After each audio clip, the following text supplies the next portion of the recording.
Good evening. We are the Newmarket School Board. Today is Thursday, the 12th of November, 2015.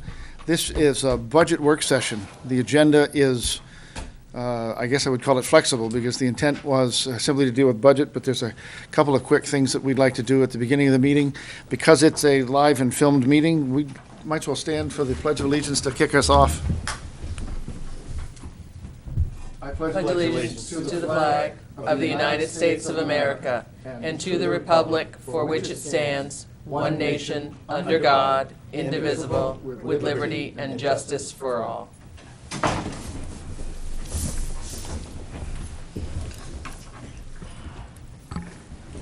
It's a dark and stormy night as we meet here on Thursday, the 12th of November. Al, do you want to make an initial introduction just for the board's benefit? Yeah, I sure would. Thank you. I'd like to give a quick update. The Superintendent's Screening Committee has now met twice, and while I can't get into details, I think it's fair to say that we're pleased with where we are. Just for your information, the people on the screening committee are myself and Kim, Sean Pine with the elementary school, Pat Ballantyne, SAU administrator, Anna Davenport, elementary teacher, Nancy Pagnotta, junior high teacher, Abby Hatfield, high school teacher, Julia Leary, our student representative on the council, Steve Fournier, our town administrator, and community members Meg Looney Moore, Tom Jennings, Wendy Monroe, and Greg Thayer. So we've got a really good representative group. I also wanted to take a moment to introduce Dr. Carolyn Burke. She is our representative from NESDEC that's doing the recruiting for you. And I think I've mentioned this before, but this lady has put her heart and soul. I talked to her when she was in Ireland via email. Rogue? A little bit. When I'm there. When you're there? And we talk almost every day since the search has started. And what is this, a comedy show?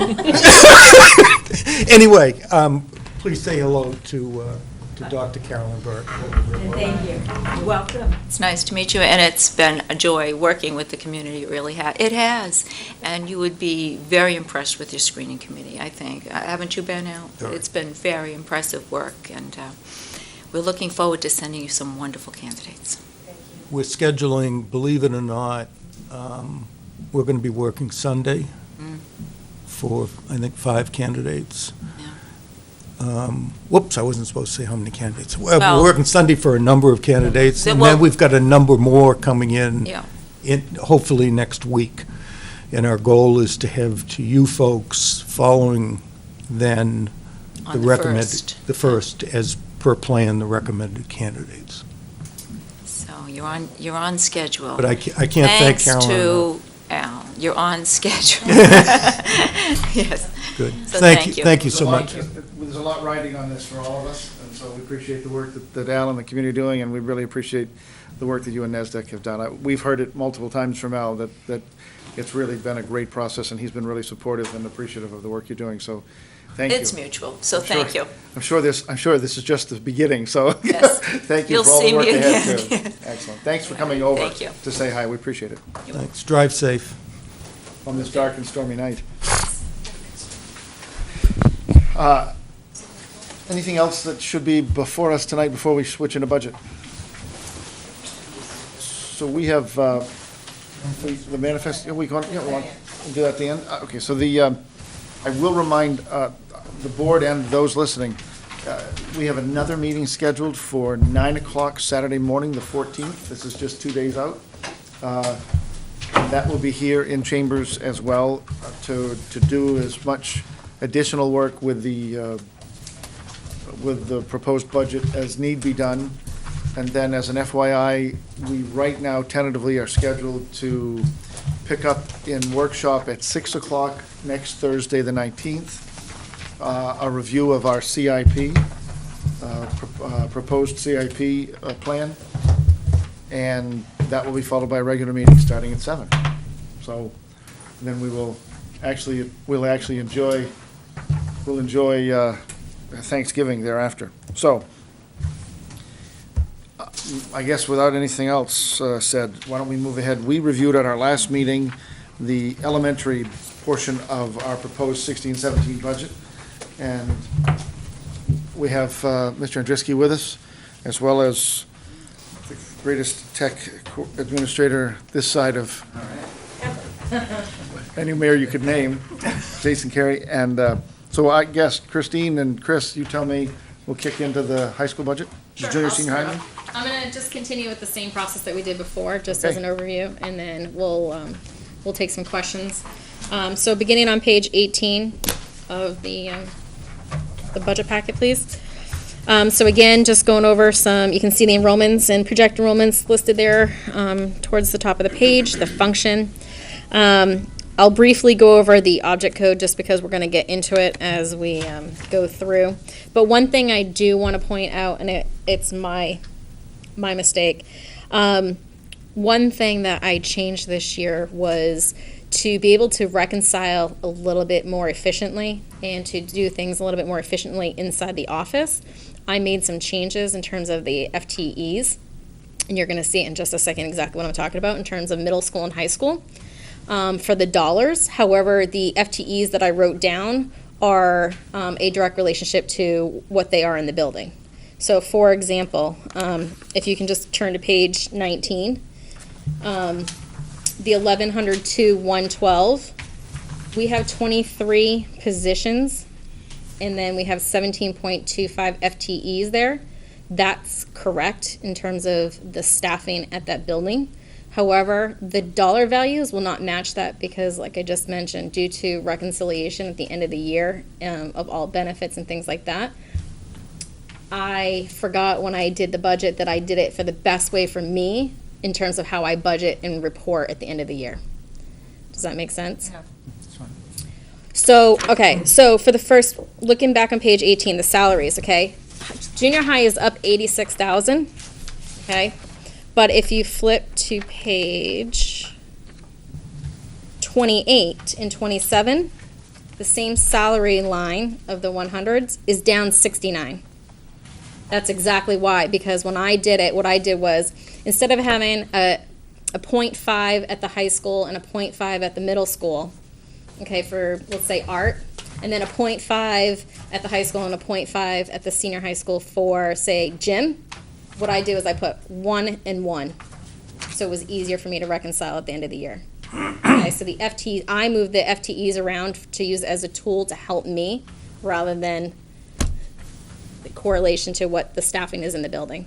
And I apologize for that because when Nate mentioned that, because it wasn't tying out, I said that's exactly why, because I did it for me. Because when I do the budget and I charge the budget, all the accounts out, I'm going to charge it just the way it is here. But if you wanted to do a comparison of how many teachers to the dollar value to like something of that nature, then it's not going to tie out because it's going to be higher here, lower there. If you do it overall and put the two numbers together and then do it as analysis as an overall junior, senior high, you'll get exactly what you want. Okay? So I just wanted to point that out to you. So same thing with the benefits. I'm just back on page 18. So same thing with the benefits. It's up here. You'll see the slight difference at the high school level. Contracted services, very minimal, $300. Purchasing, $400 is about $5,500, very small. A lot of these changes in the middle school are very small, and you'll see the same thing through the high school. The high school's down quite a bit. So let's go into the account by account so I can show you here. So on page 19, again, that's just because of how I split the dollars for the FTEs. New furniture is down $11,000 roughly because we decided to take that money and spend it elsewhere. Instead of buying new furniture, we're going to buy some replacement furniture, which you can see in the line below. So just really some reallocation throughout this entire budget process. Paraprofessionals are up, and that's just due strictly to them being moved up on the step and track they're gonna be given 1 step.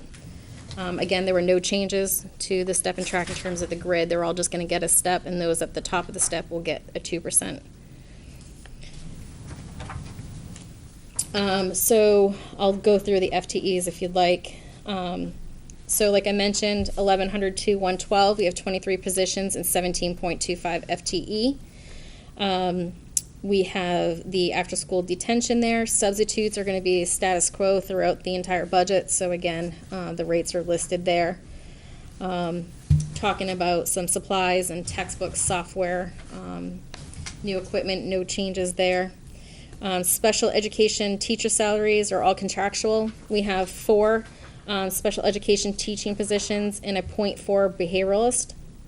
We also have a special education coordinator, which is charged to be 0.2 at the high school. So you can see where we have a lot of prorations when we talk about the junior and senior high school. So when I do the budget, I was trying to make it more of a seamless and efficient manner for me. So I apologize. Talk about special education teaching and case management positions as well as the paraprofessionals that follow. Have you had a chance as the principal to contemplate the caseloads carried by those, you said 4, and to contemplate what the budget proposes the assignments would be for those paras, meaning this one's 1-to-1, this one's 1-to-2, this Yeah. one's, you know. In our building, it's a little bit, that's how we put all of our groupings, Yeah. is based on number of kids in IEP hours. So, we've been pretty bare bones, because we don't exceed the number of hours for the IEP, and that's how we always schedule our paraprofessionals in the building. And case managers, the same thing. So there's no increase in case managers.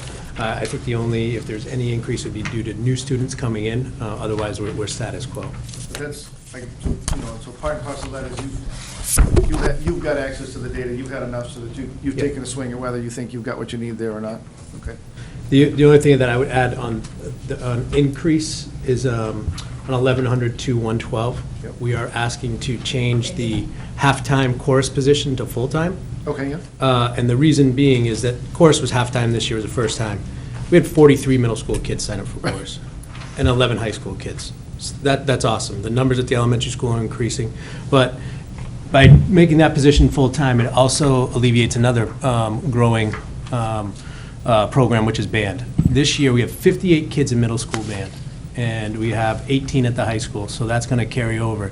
And I know that she's got close to 40 kids playing, in the 5th grade right now, from her numbers coming up. So if we added that halftime position in chorus to full-time, she would be able to take over some of the general music teaching that the current band teacher teaches, which would free her up to teach other band classes or break it down at the middle school level, do a 6th grade band and do a 7th and 8th grade band. Because 6th grade is their first experience coming into the junior, senior high school. They do a great job, but 7th and 8th grade, having a full year with her and have it as a dedicated class, unlike elementary school when she gets certain practice times, it's night and day. So that's a suggestion that we're making for next year. How do we tackle sectionals in the junior, senior high? This year is a little bit different before, she didn't really have sectionals, or she had to break it up individually while she was teaching. This year, we do a split, so that way if a kid does band and chorus, we do 45 minutes of band, 45 minutes of chorus. If they only do one, they go to study hall for the other time. So what she'll do is if a kid is in band and they're not in chorus, she will do sectionals during that 45 chunk in the cafeteria. So if you come in last period and you hear music coming from the cafeteria, it's usually Miss Ray doing sectionals with the kids. But that's because it has to be a changing reality as those numbers get bigger and bigger and bigger. Yeah, absolutely. Well, it's a good problem to have. Absolutely. Yeah.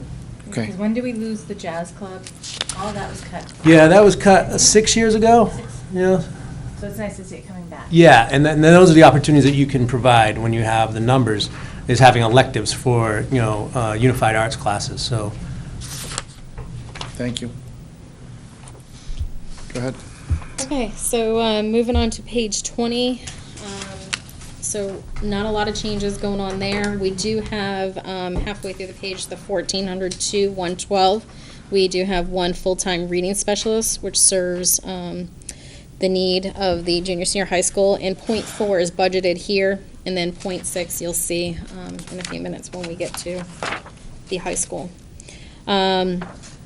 Some small requests are being made for new equipment there for special education for new equipment, $2,500, some newer furniture, $1,500, and so forth. We have our coaches' salaries. We budgeted the same amount, assuming that all the junior high coaches return and they're paid using the same current scale. We also have, you can see the officials, some small changes there and so forth, so. When you go and look at new furniture, where do we typically get our furniture? Like, where does school furniture come from? We typically will get, we'll use W. Mason, we'll use Verco, we'll use, there's a used office supply furniture in Manchester that we've used. We've also have been a recipient of some donations or free furniture from some of our faculty have parents that may work for some organizations that the doors closed or they're just, replacing new equipment. So we've been given a lot of donations. So we accept those. So we get it for a variety of different areas. This last year, when we brought in the desks and the chairs, because of the increased numbers of kids, we use School Furnishings. School Furnishings is your biggest distributor of furniture. And it was a month wait because of other area schools, but they're your biggest distributor, probably your cheapest cost for desk chairs. Christine's talking about W. Mason. That's amazing. A lot of our supplies come from W.B. Mason through the purchasing orders that we go through. Yep. So moving on to page 21. Again, we have some small changes there. We have one school nurse that is going to be split between junior, senior high with a .4 here and a .6 at the high school. We have one guidance director and guidance counselor, both who are full-time. And you can just see here that the expenses from the junior high are budgeted. The full-time counselor is budgeted here with the .4 of the guidance director. No real changes in terms of supplies, just some minor things, $100 here or there, just due to costs of goods going up.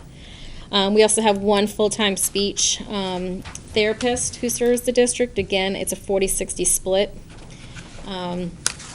Really no big changes there. Same thing, the 580, the 2210 to 580 is just, that's contractual for our staff to get some professional development. On page 22, one of the great things that we implemented that we talked, I believe it was last year in the budget process, 22-112. We now have a full-time librarian, one at the junior senior high school and one at the elementary. And we did that with offsetting the two paraprofessionals that we had at each building. So you'll see that the increase is in the 112 account, but the decrease is in the 113 account right below it. No changes on that page whatsoever. So if there's no questions, I'll move on.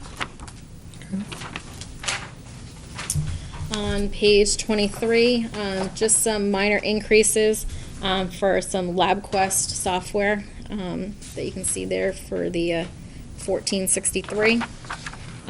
Some decreases to equipment and furniture, but you'll see we're going to buy some replacement equipment that we already have. We're going to do some upgrades there. No other real changes on that page. I will just say we do have, if you don't know, we have one full-time, we have two, actually I should say two. We have a full-time principal and assistant principal in the building. We also have a full-time bookkeeper, a receptionist, that's 218-day contract. And we also have one that is a 231-day. So that's the staff at the office level. Moving on to page 24. We just had some changes with the custodians. And you can just see again that direct cost is just a correlation of they're all going to get a step on the step and track. Some minor changes in rubbish removal due to the contract that we are currently in. Building repair and maintenance is up slightly just because we have to continue with general maintenance of the building, and costs and goods are increasing. Heating repair and maintenance is up significantly just because we all know that we have to keep the boiler going. It's getting more costly to get parts and repairs and whatnot. Electricity is up just because we are at the end of our electricity supply contract that we had with Integrity Energy, and so we're going to be going out to bid in the near future for that. And the biggest savings there is the fuel oil, because we are currently locked in at a great rate, and so we're anticipating that the price of fuel will stay low. But in the event that for some reason it shall spike in the opposite direction that it did this year, we also have a safeguard, which is we have a trust fund as a safeguard. So moving on to page 25. We just have some slight increases due to some transportation monitors, which are IEP driven. Some small increases in athletic trips due to the number of participation that we're expecting to have this year and going forward. Insurance buyout is slightly down. The health insurance, I will mention, we did get our rates yesterday, or I should say the day before. No, yesterday. Yesterday? I forget. All seems to blend. We anticipated a 5% increase, and our rates are 10.9%. So that you're going to see when we talk on Saturday. I'm hoping to get all of the revisions made to the budget. So that alone is about $108,000 increase. So, and then we have one other decrease to the budget that I'll mention. So what I'll do on Saturday is I'll make those changes to the budget, reprint a budget for you, and then that way you'll have those revised numbers on Saturday. So you can see there the difference of the 44 is some health insurance changes, dental very minimal, and so forth going throughout. The only other one that I would mention, it's not going to be in here, it's the SAU, okay. The only other one is retirement, just because of the rates, and that's just part of, it's a contractual benefit that we pay. So you can see the change there, $16,000.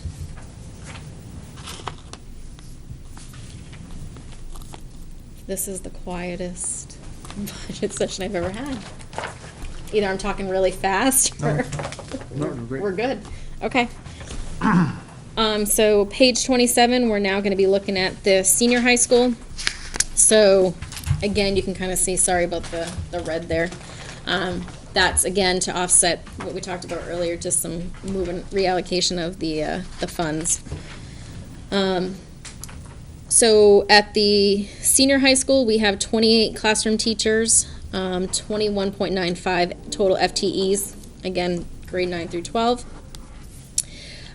Substitutes, some minor changes in scholar supplies, textbooks. You're just going to see that's mostly just reallocating, throughout the budget. Moving on to page 29. We have, again, special education salaries are contractual. We have 6 special education teaching positions at the high school. Again, the continuation of the 0.6 from the behavioralist, and the other 0.2 for the special education coordinator. So we have a total of 8 positions, or 6.8 FTE. Here we have 10 paraprofessionals to meet the needs of our students for IEPs. And you'll see the changes there. We have one. I'm sorry, what is that change based on, the 25? That's based on the step and track, them getting the step and track change, plus all the changes that we've had through attrition, That's the ins and outs. Yep. So, okay. But we don't have any, it's not a unionized It's not a unionized. group, the paras. So there's no rules about hiring, so it's possible that you have hired, for instance, over the course of the last year, at rates that were in at least some cases, higher than the people they replaced. Correct. So you hired a veteran para who maybe even had a teaching credential. You brought them in higher in the scale. We get a lot of Yeah. that, I think, here, right? Yes, So- we have a of lot. certified teachers at the junior, senior high school. And so we reflect that in their hiring level. Again, the gut check is, I take the increase of 25, I see 10 FTEs. That number all by itself is a big increase. I mean, certainly for somebody making 17 grand, 2,500 bucks isn't that much money, but some of this 2,500, 25,000 in new money is simply to catch up with the actual hourly rates that are being paid to today's people. And then on top of that adjustment, you've got your step and track kind of addition, right? Right. Okay. Yeah, we have, I was just taking a look at it.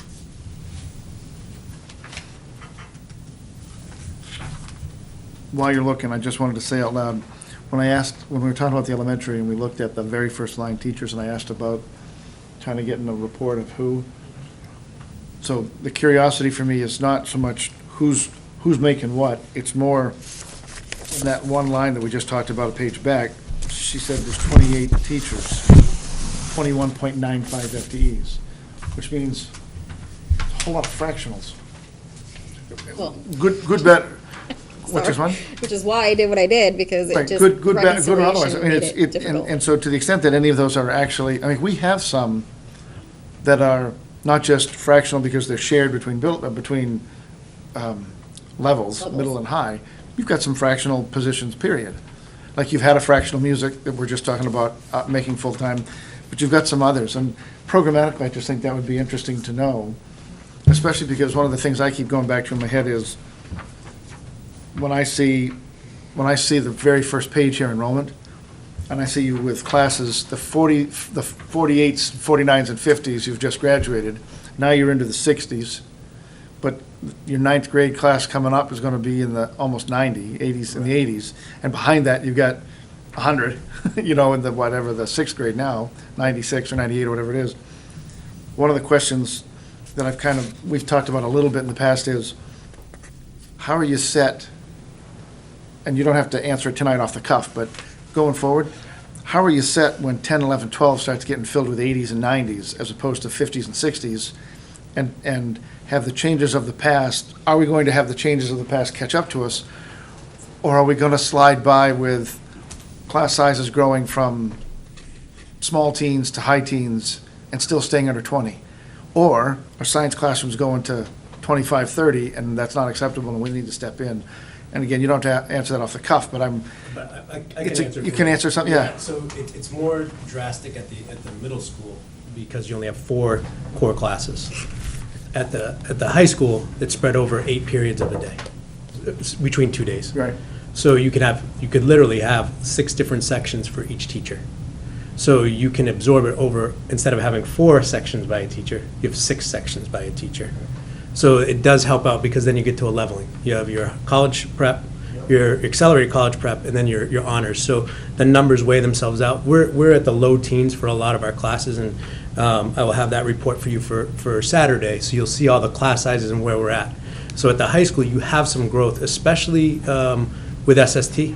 We have, right now we have 44 kids at the morning SST. So that takes 44 kids out in the morning. In the afternoon, there's another 17. So, and seniors not having to take a class. So by the way that we've built our schedule with block scheduling, we've really been able to create it so that we don't have to increase a large staff number. The only area you get into tricky numbers is your math.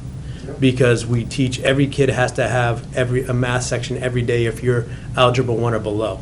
So that bulk of students, that eats up 2 sections for a teacher. So that's where you don't have as much wiggle room, but you have more wiggle room in your Englishes, in your social studies, in your elective classes to add some students without having to add staff members. Now, you've got, at the high school right now, you've got part-time math.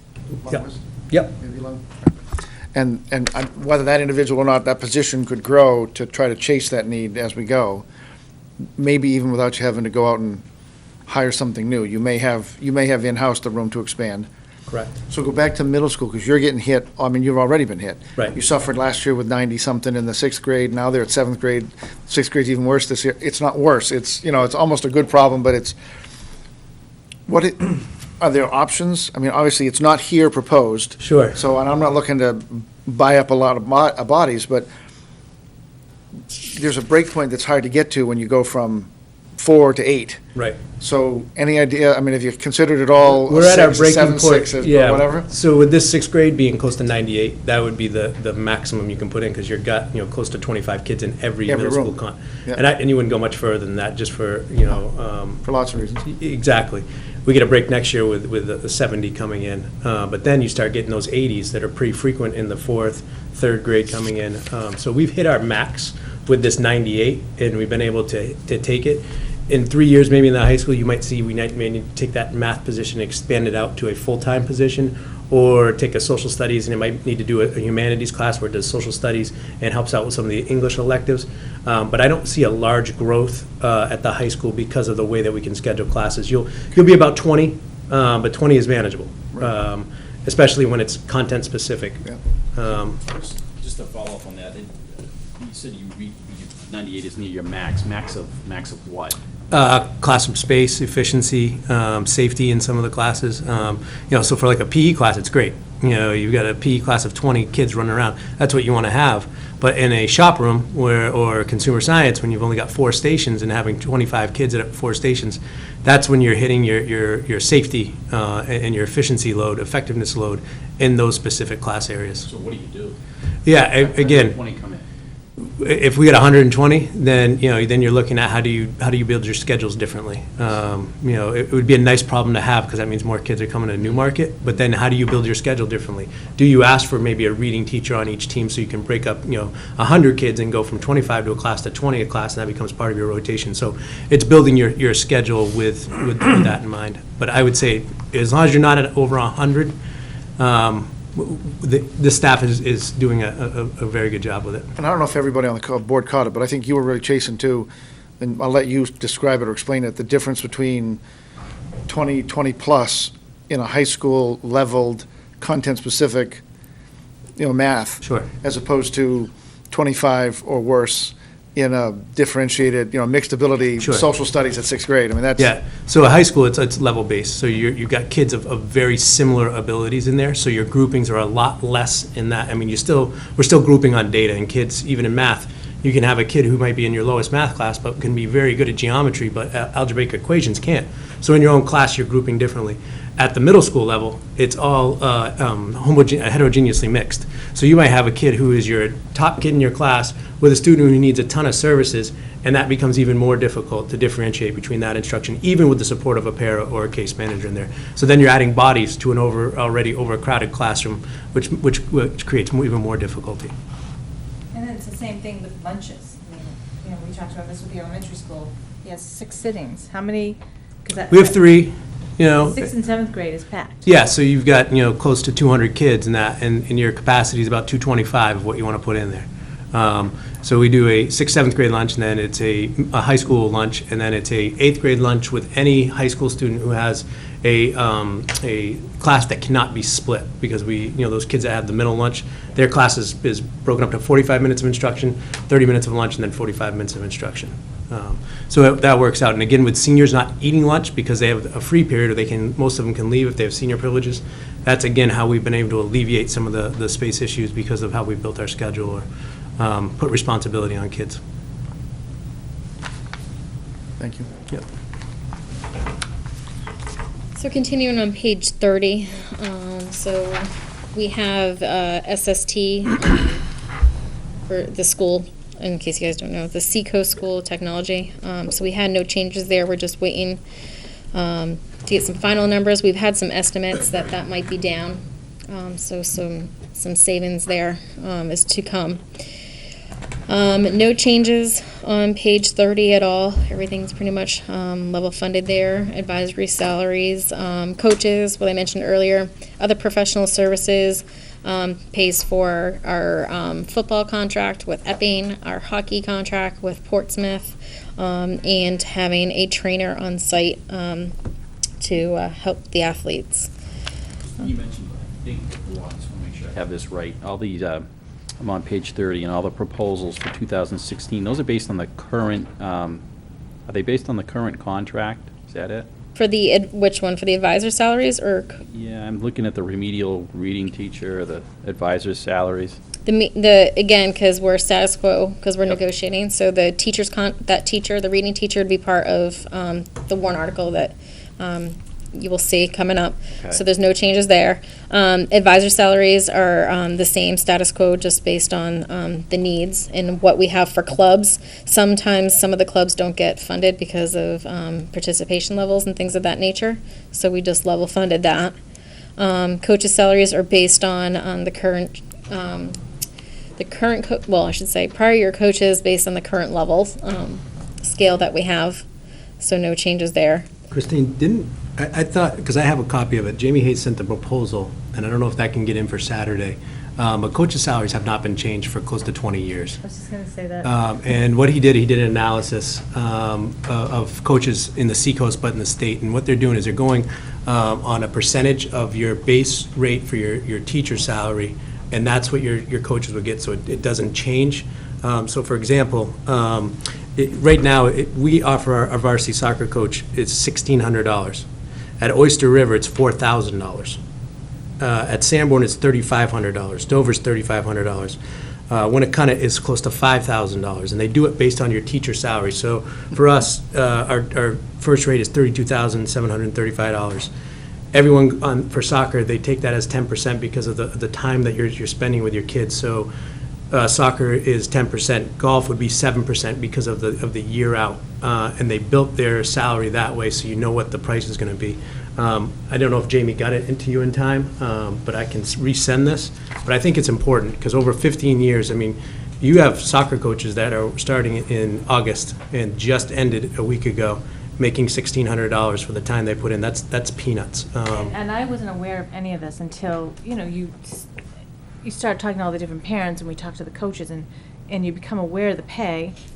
And then when you ask around and find out the difference that what we pay to others, I'm grateful that we get the people to volunteer, that we do. My soccer coach isn't a teacher.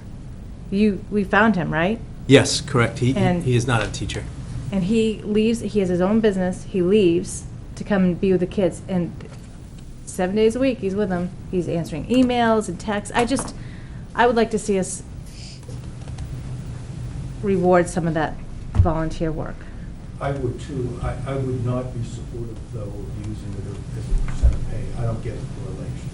Yeah, I'll send it to you because that's what most schools in the district are. I'm just saying, I don't get Yep. the correlation. I think there are some, well, number one is, Elizabeth said a minute ago, there are some volunteers that are not teachers. But why you would base stipend on two people doing the equal pay equal work? Yep. Why you would pay Harry and Sam the difference between the same job doesn't, I think it's problematic. They do it because of the length of the season that they coach. That's fine. Yeah, and that's how that percentage comes out. The percentage is fine, but paying as a percent of salary, I don't get. Sure. If you want to pay the golf stipend of $4,000 and the football of $6,000 Yep. for everybody, I get it. Maybe, let me think, because are they talking about it, are they talking about your stipend for coaching is a percentage of your salary and your salary and your salary? Or is it all a percentage of It's all based the off base salary the on base the salary scale? of your teacher. Like the B1 or something like Yes, that? exactly. Okay, if it was all a percentage of the same number, Well, I'm sorry. it might make more sense, but, because I wasn't Exactly. sure what he was saying. Is that, So why? That's what it is. It's off Okay. the base salary, step one, teacher rate, bachelor one. And then they take the and they percentage. said that, like, so for this sport, it's worth 10% of that number, Yes. for this sport, it's 5, because you don't go as Then long as there's no season or- step increase. Right. That's what you get. Okay. So when you have someone coming in, that's the So it's salary. Fixed rate for every. Fixed For rate, so everybody. you'd know. That's Yeah. better. I heard what you were saying. I wasn't convinced that it was the same. So, yeah, I think we should definitely, if we can see that, and have a chance to look at it leading up to Saturday, all the better. I remember seeing that. I think I was CC'd on it when you or Jamie sent it out initially. So if you Maybe can. we can all get copies of Yeah, that? if we can move that along, I took a peek at it, but I just figured it was an administrative thing, and I got CC'd because sometimes the board chair does. But if we can get that out to the whole board, let's take a look. Here's one of the things I would say off the top. we don't have a sense of what the big picture is right now. We just added 100,000 plus in health, and we got to see how all of this dials out. There is at least $5,000 or $6,000 anyway that we've carried, at least for the recent past, between budget and actual. So you could see salary increases of some dollar value and still stay within the budget we've been carrying, because there's been room there to do things that we haven't necessarily done. And that's true. I mean, we're at high school now. You can go back and see that there's a variance as well at the junior high. So there's some money to work with even before we start increasing. So I think we might be able to do some of this to chase our stipends higher, given that they haven't changed in so long. And it's not going to have to be huge dollars on the budget, because I think there's budget room to move already. And a couple of times this has come up during the budgeting process, and my recommendation is that when we look at things like competitive salaries and so forth, let's not do budget. Let's do what we're supposed to do as a board, Right, make sure during the employees year. are paid properly. Right. I mentioned last week, I'm concerned that somebody has has put wage and salary schedules in here that the board hasn't even seen, and made assumptions that we're going to do this or we're going to do that. That, I think, is the responsibility of the board to make sure that employees are fairly, competitively, and equally paid. And it often waits until we get to this point. It should. And I think this is about making sure we have a prudent number appropriated. Right. But unless we take action and do something else between now and 1 July, Gotcha. these numbers become tomorrow's wages. And I think that one of the things we need to talk about is, we've got 7 months. We can address a budget first and get that set, but even before July 1 comes, we can go back and do some of that work, have that done, and decide whether these specific numbers were the right ones, or if there's others, Good plus or point. minus, you know what I mean? I think we need to use that. What happens is we finish the budget, and then we walk away and do other things. Right. And sometimes this is just putting money on the table. We then have to figure out what to do with it. And I think we need to keep our eyes on the prize with that. Thank you. Thanks, Chris. Yep, thank you. Keep going, go ahead. Okay, so page 31. So again, guidance director, guidance counselor is split. Here's the 60% there. Dues and fees, small changes. Professional guidance, small changes. Secretary, so forth. One of the changes here, I don't know what you want, if you'd like to add to it, Chris, but an increase for testing for PSATs. Anything you want to add? No, just, right now we do the ACT, which we had already administered, but going forward, the SAT is something that we'll be using for grade 11 instead of Smarter Balance. But we also propose, we do the pre-ACT, which is the Aspire testing for grade 9, 10. And what that does, it gives a significant amount of data for college and career readiness. So it's been very helpful for not only helping kids get to the right college, but also helping find the right career based on their inventory and where they score well and their interest. So those costs go up based on number of kids taking that. So that's why you see an increase. And I think it's fantastic, because you're catching all of your kids rather than just those kids who want to go to college. Now we're catching kids that didn't realize how well they could do and are thinking about community college. So moving on to page 32, a continuation of the splits. The .6 for the school nurse is budgeted here, the .6 for the speech therapy. We have, again, the full-time librarian. We did a 50-50 split there. The offsetting is the line below for the paraprofessionals. Moving on to page 33, some minor changes. Books and periodicals are down, software's down, equipment repair, things of that nature.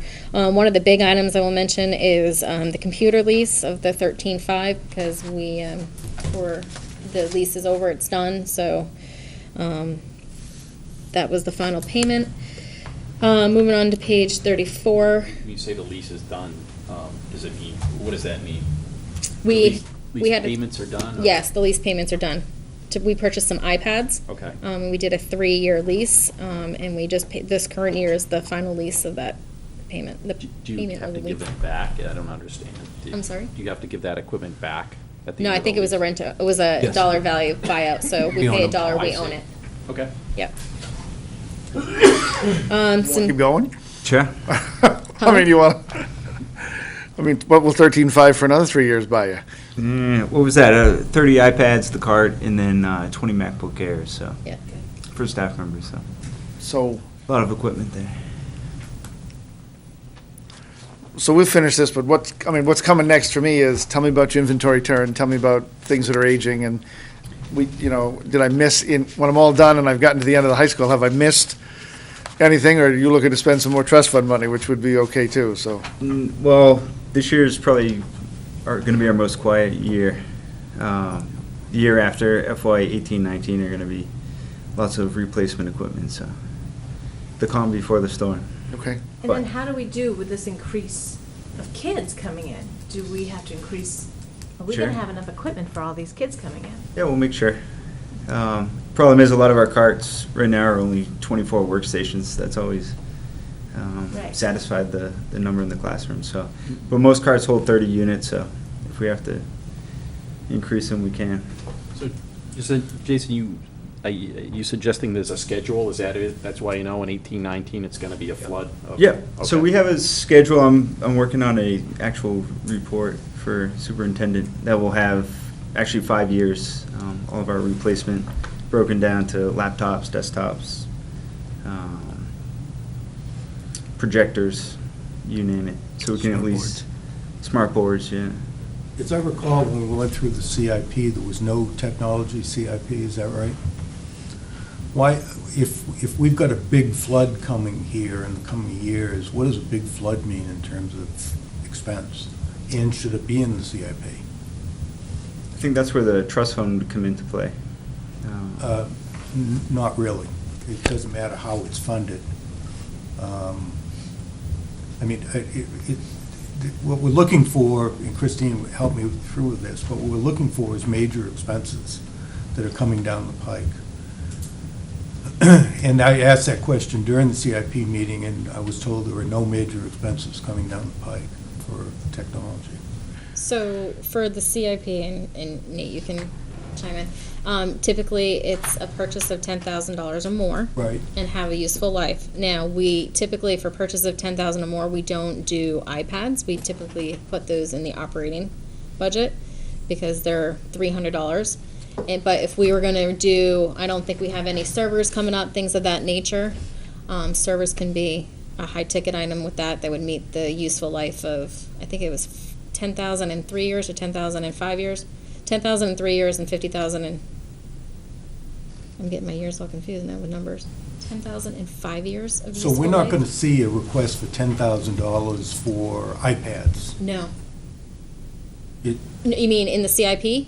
No. Or, In our budget, yeah. In your Going down the budget, road, yes. you will. Well, that should In be your in the budget, CIP yes. then, right? I would say no. Well, you just gave the definition of over $10,000. It's a single, well, the way I've always interpreted it is gonna be a single purchase of $10,000 or more that has a useful life. Nope. Because when we talked to the CIP, they said no. iPads, computers, they were not part of the CIP. Okay, we need to, Well, yeah, so we should talk, because I think, that's, yeah, the intent is to save for things. I mean, that's what the CIP is for. If we've got a big, But don't forget, that's what we do with our trust funds. We just do it in a different vehicle through, but I hear but the what, CIP takes, it doesn't regard the source of income. It requires, it looks at the purchase. It doesn't matter whether it's a warrant article or it comes from whatever. The intent is not to have a rabbit going down the snake Right. as he's being eaten.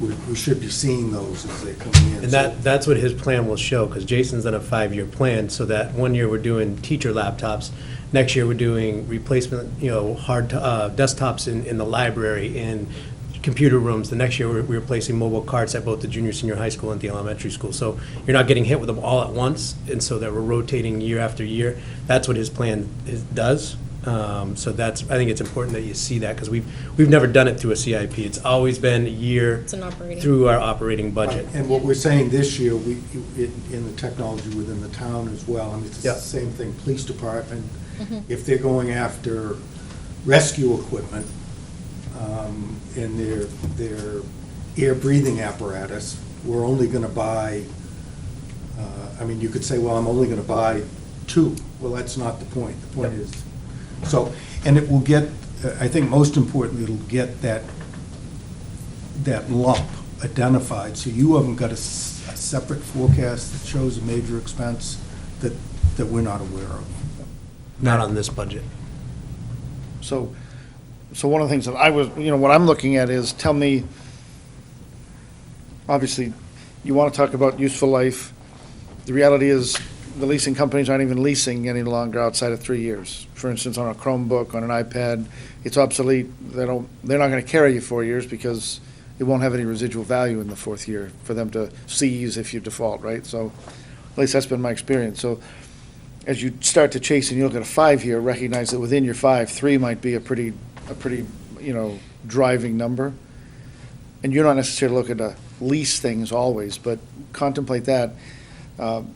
And before we wrap up this budget, before I see, this is 13.5, I gotta go back and see what happened to the other schools, but before I see 13.5 go away from the appropriation, where I get this followed by this, if you have infrastructure, for instance, that is being considered in the 5-year because of when you thought you could make it fit, unless you're taking some time off that, some major time off that we should talk about, let's not shy away from the possibility that there are things that you could tackle in this year coming too, 16, 17. Sure. Maybe it's not stuff, because maybe the stuff still has sufficient life, but maybe there's some additional work you could do, against your Wi-Fi infrastructure, we talk about it, whatever you, but that 5-year will tell us a lot. Tell me, is that going to be something we can contemplate before we finish this budget? A lot of it's workstations, and we've done so much, replaced so much, added so much in the past 2 years that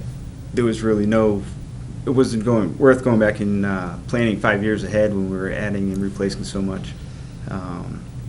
So we're finally at a point where things are stable, updated, that we can go ahead and look to the future and start making sure things get replaced when they need to get replaced. And Try this one on then. Here's another one, just to throw out in the dark. Swing your bat at it. We're not at 1-to-1. no, I love the guys that talked about ubiquitous computing, their definition being, this is Kosakowski, right? His definition being, when you need it, you have access to it, meaning, scheduling is manageable, so on and so forth. How far are we away from ubiquitous so that when a teacher at any level in your building at least says, I want to do, that within a reasonable scheduling window, they can find access to the tools, whether they're laptops or the lab or an iPad cart or you name it. Are we close?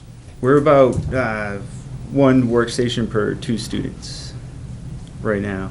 Downstairs. Those are That's good. Chromebooks. Yeah, exactly. It's very Okay. good. And- Way better than I thought you were going to say. I never would have thought you'd say we're that close, so that's, Yeah, I think over the past 2 years, we've done 325 Chromebooks that we've added. Yeah, we did a lot. We've added a lot, and we feel it. We're a 2-man team, so how many more workstations do we add before how many more devices before you're a 3-man team? you start getting buried? So during the year, it's fine. Beginning of the year, we feel it, and we're out straight, and Yeah. service kind of takes a little longer. So Good. Thanks. What's our assignment here? Jason coming back? I think Al brings up a good point, because historically, we've got a couple of other things. A desk is really not an asset, but a classroom of desks is an asset. Book is really not an asset, but a library full of books is an asset. And it gets hard to manage all those individual things and report it, but Well, we got to If go we back and want- talk about when the CIP comes to us, I think it's something we can talk about, because you could replace social studies textbooks, and they're going to say it should be on the CIP, and I think we should talk about whether that would, it'll meet the definition. Think about what the concept is. Right. I bring it up for 2 reasons. There is nothing in the CIP because Right. we've already seen it. That's right. And I'm wondering whether there should be. We're trying to do 2 things with the CIP, take the rabbit out of the snake so we don't hit tax rate. Yep. And the other thing we're trying to do is save. So because you're not buying something this year, it's like waiting until the year before your kid goes to college to get the college money. It's intended to have appropriate amounts saved, either in the CIP or in the trust fund, and we'll talk about the trust fund. You can't talk about the CIP unless you do talk about it. So I think it should be part of technology is Part of the conversation. always been in a CIP for the town, that's always been. And I think, I mean, tell me if I'm wrong, but part of that explanation, I think, or part of the conversation is, regardless of what you're asking for here, not necessarily regardless, but separate from it, if the plan says that we're going to start spending X number of dollars, whether we put money in here or not, that might be justification for why there's a warrant article on the ballot that says it's time to put another 50 or 70,000 in the trust fund, because Sure. we may need to do that each year for the next few years to make sure that we're keeping up with the capital, purchases that you're planning to make. So We're getting very sophisticated now as a town in terms of looking at trust funds, future expenses, making sure we know what's in the trust fund and what it's going to be spent for, knowing what big lumps of future expenses and strategically managing those funds, rather than have the tax rate. Bump, bump, bump, bump. Absolutely. Okay. So I think, I don't know how close you are on a 5-year, but In a general wanna ask- sense, I don't think we're that far away. you don't have to have it for In a general Saturday. sense, Right. I think, I Yeah, don't, we do have all the numbers and everything together, but I'd like to, there's a lot of information there. Boil it down. 2 pages. We'll start with 2 pages and see how much more we need. Al's pretty good about general, not every ounce, I think. I'm getting there. I think that, whenever you might be able to make it available, one of the things that might be very useful that you might have more easily than a 5-year forecast would be reminding us of what our technology infrastructure looks like today. Sure. In terms of, how many devices you've got because you're managing them, but where do we stand on, the telecom, the Wi-Fi, and then devices in each of the buildings, how big your server farm is, 4, 8, 12, you don't have to go as far as all the software solutions and all that, but if you gave us a ballpark on that, I think it would stagger some of the board members, because what you just told me sounded like a big number compared to what I imagined we had afforded over the last few years. So, not that you don't need more, not that technology doesn't change all the time, but I think if you had that, that would be another informative. Sure. For next Thursday? Yeah. I'm coming next Thursday to Yeah. talk about the CIP. Can Jason Join us. dovetail that with me, and we'll Yeah. talk about that? Because, there'll be a piece that we might even add. Tomorrow, we're hearing a presentation on ebooks and e-streaming and holding that in. And he's done Yeah, exactly what needs to be done. But Exactly. we might as well plop it in. we've just never done it through the CIP. Yeah. What he's thinking is, we're He's doing it. forward-thinking, we just didn't put it on the CIP. So you should hear it, because he's already saved you a ton of money because of the way he's doing it. So I'd like him to present that. Great. You didn't have any plans between now and Thursday? No. Appreciate that. Get you out of here. So just moving on page 34, we talked about some equipment there. The principals, assistant principals and secretaries.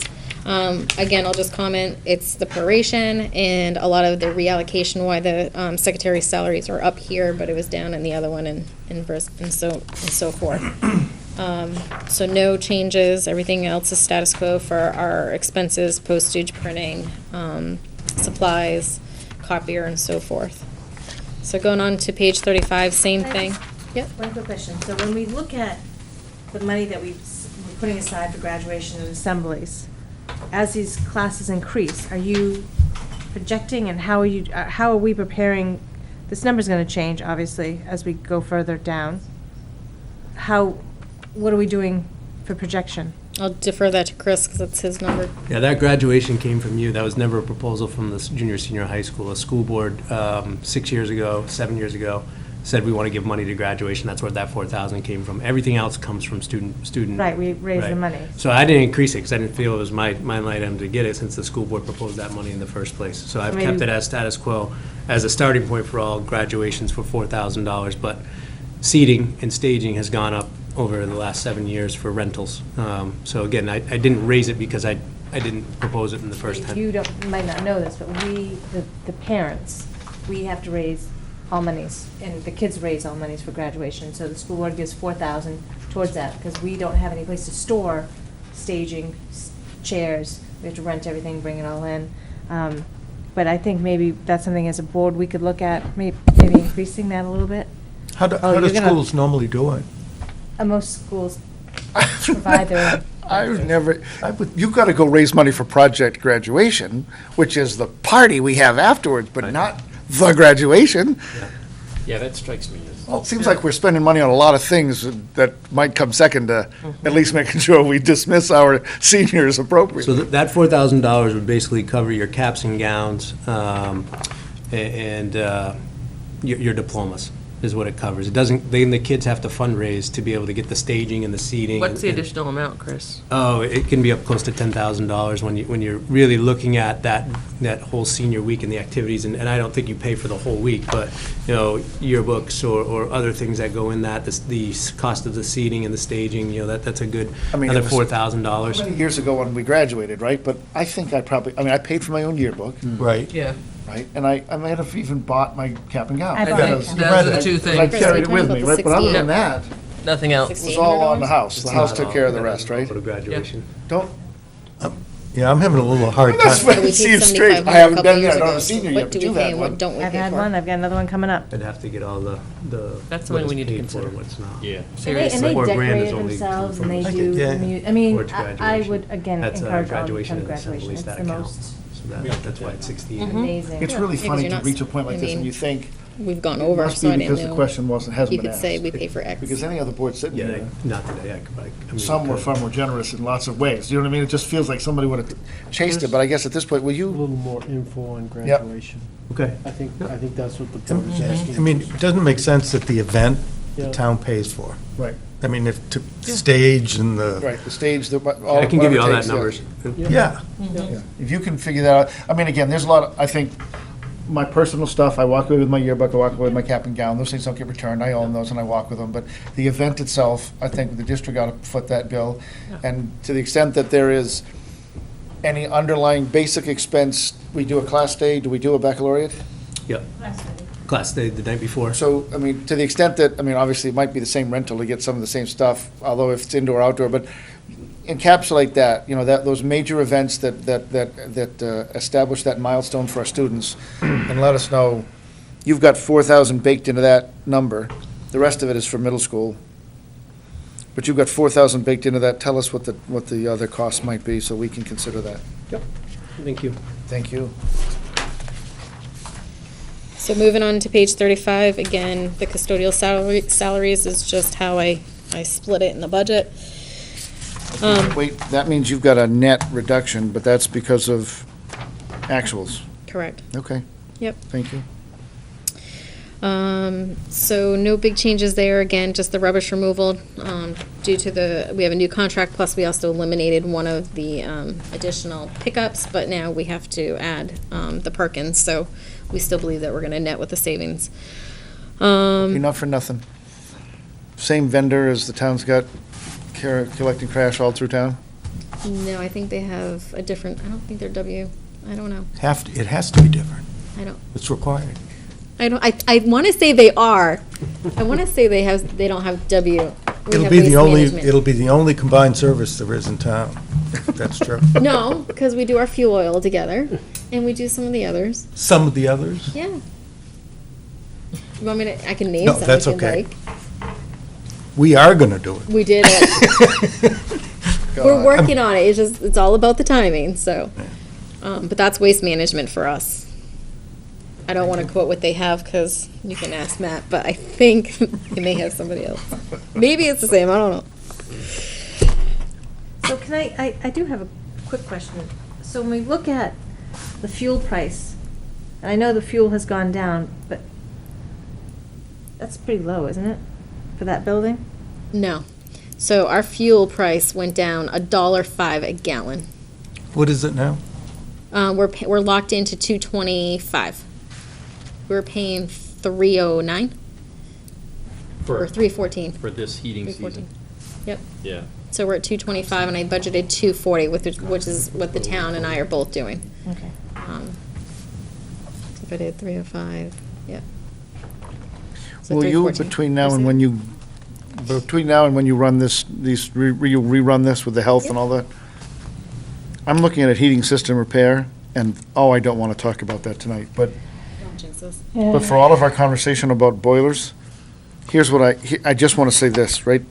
I see our actual last year at about 8,800 at the way you split it up at the junior high. And we're doubling our budget in that line to try to capture that, but we're still just shy of actual. And then if I come over here, I look at our actual at 14, and we're increasing to 11.5.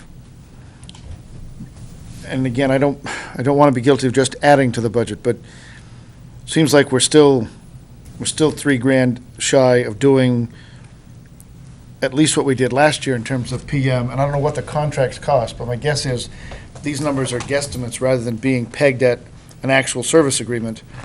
But we ought to know what a service agreement is. We ought to make sure that the number is going to cover all the PM that we need to make sure that, We have a PM contract. we do. We do.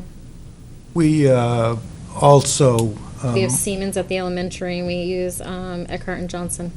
and Mike, you may Yep. want to just bring us up to date, but we've also had some other services come in and look. Look, I'll bring It'll be a subject I'll to bring a what? single-page spreadsheet on the proposals, the summary of the proposals we've gotten. We're waiting on one last proposal. I would expect it would be on the board agenda next Thursday, a week. Like, you have this in mind as part of that, but I just think people would generally want to know, because we did lose a day of school last year, what were the issues back then? How have they been addressed? That's going to be covered in that report. Yeah, how we can hopefully avoid that as much as that's in our control. Do you want us to get quotes of other PM contracts? or- I think. No, I think we got quotes. We already Okay, I was do going have to say, some. because I have two quotes. I have one from Johnson Controls, because that's the control system we have at the high school. Elementary. And we also have one for Siemens, because Siemens is now at the elementary. And so they also proposed as well. So I have two other quotes if you needed it.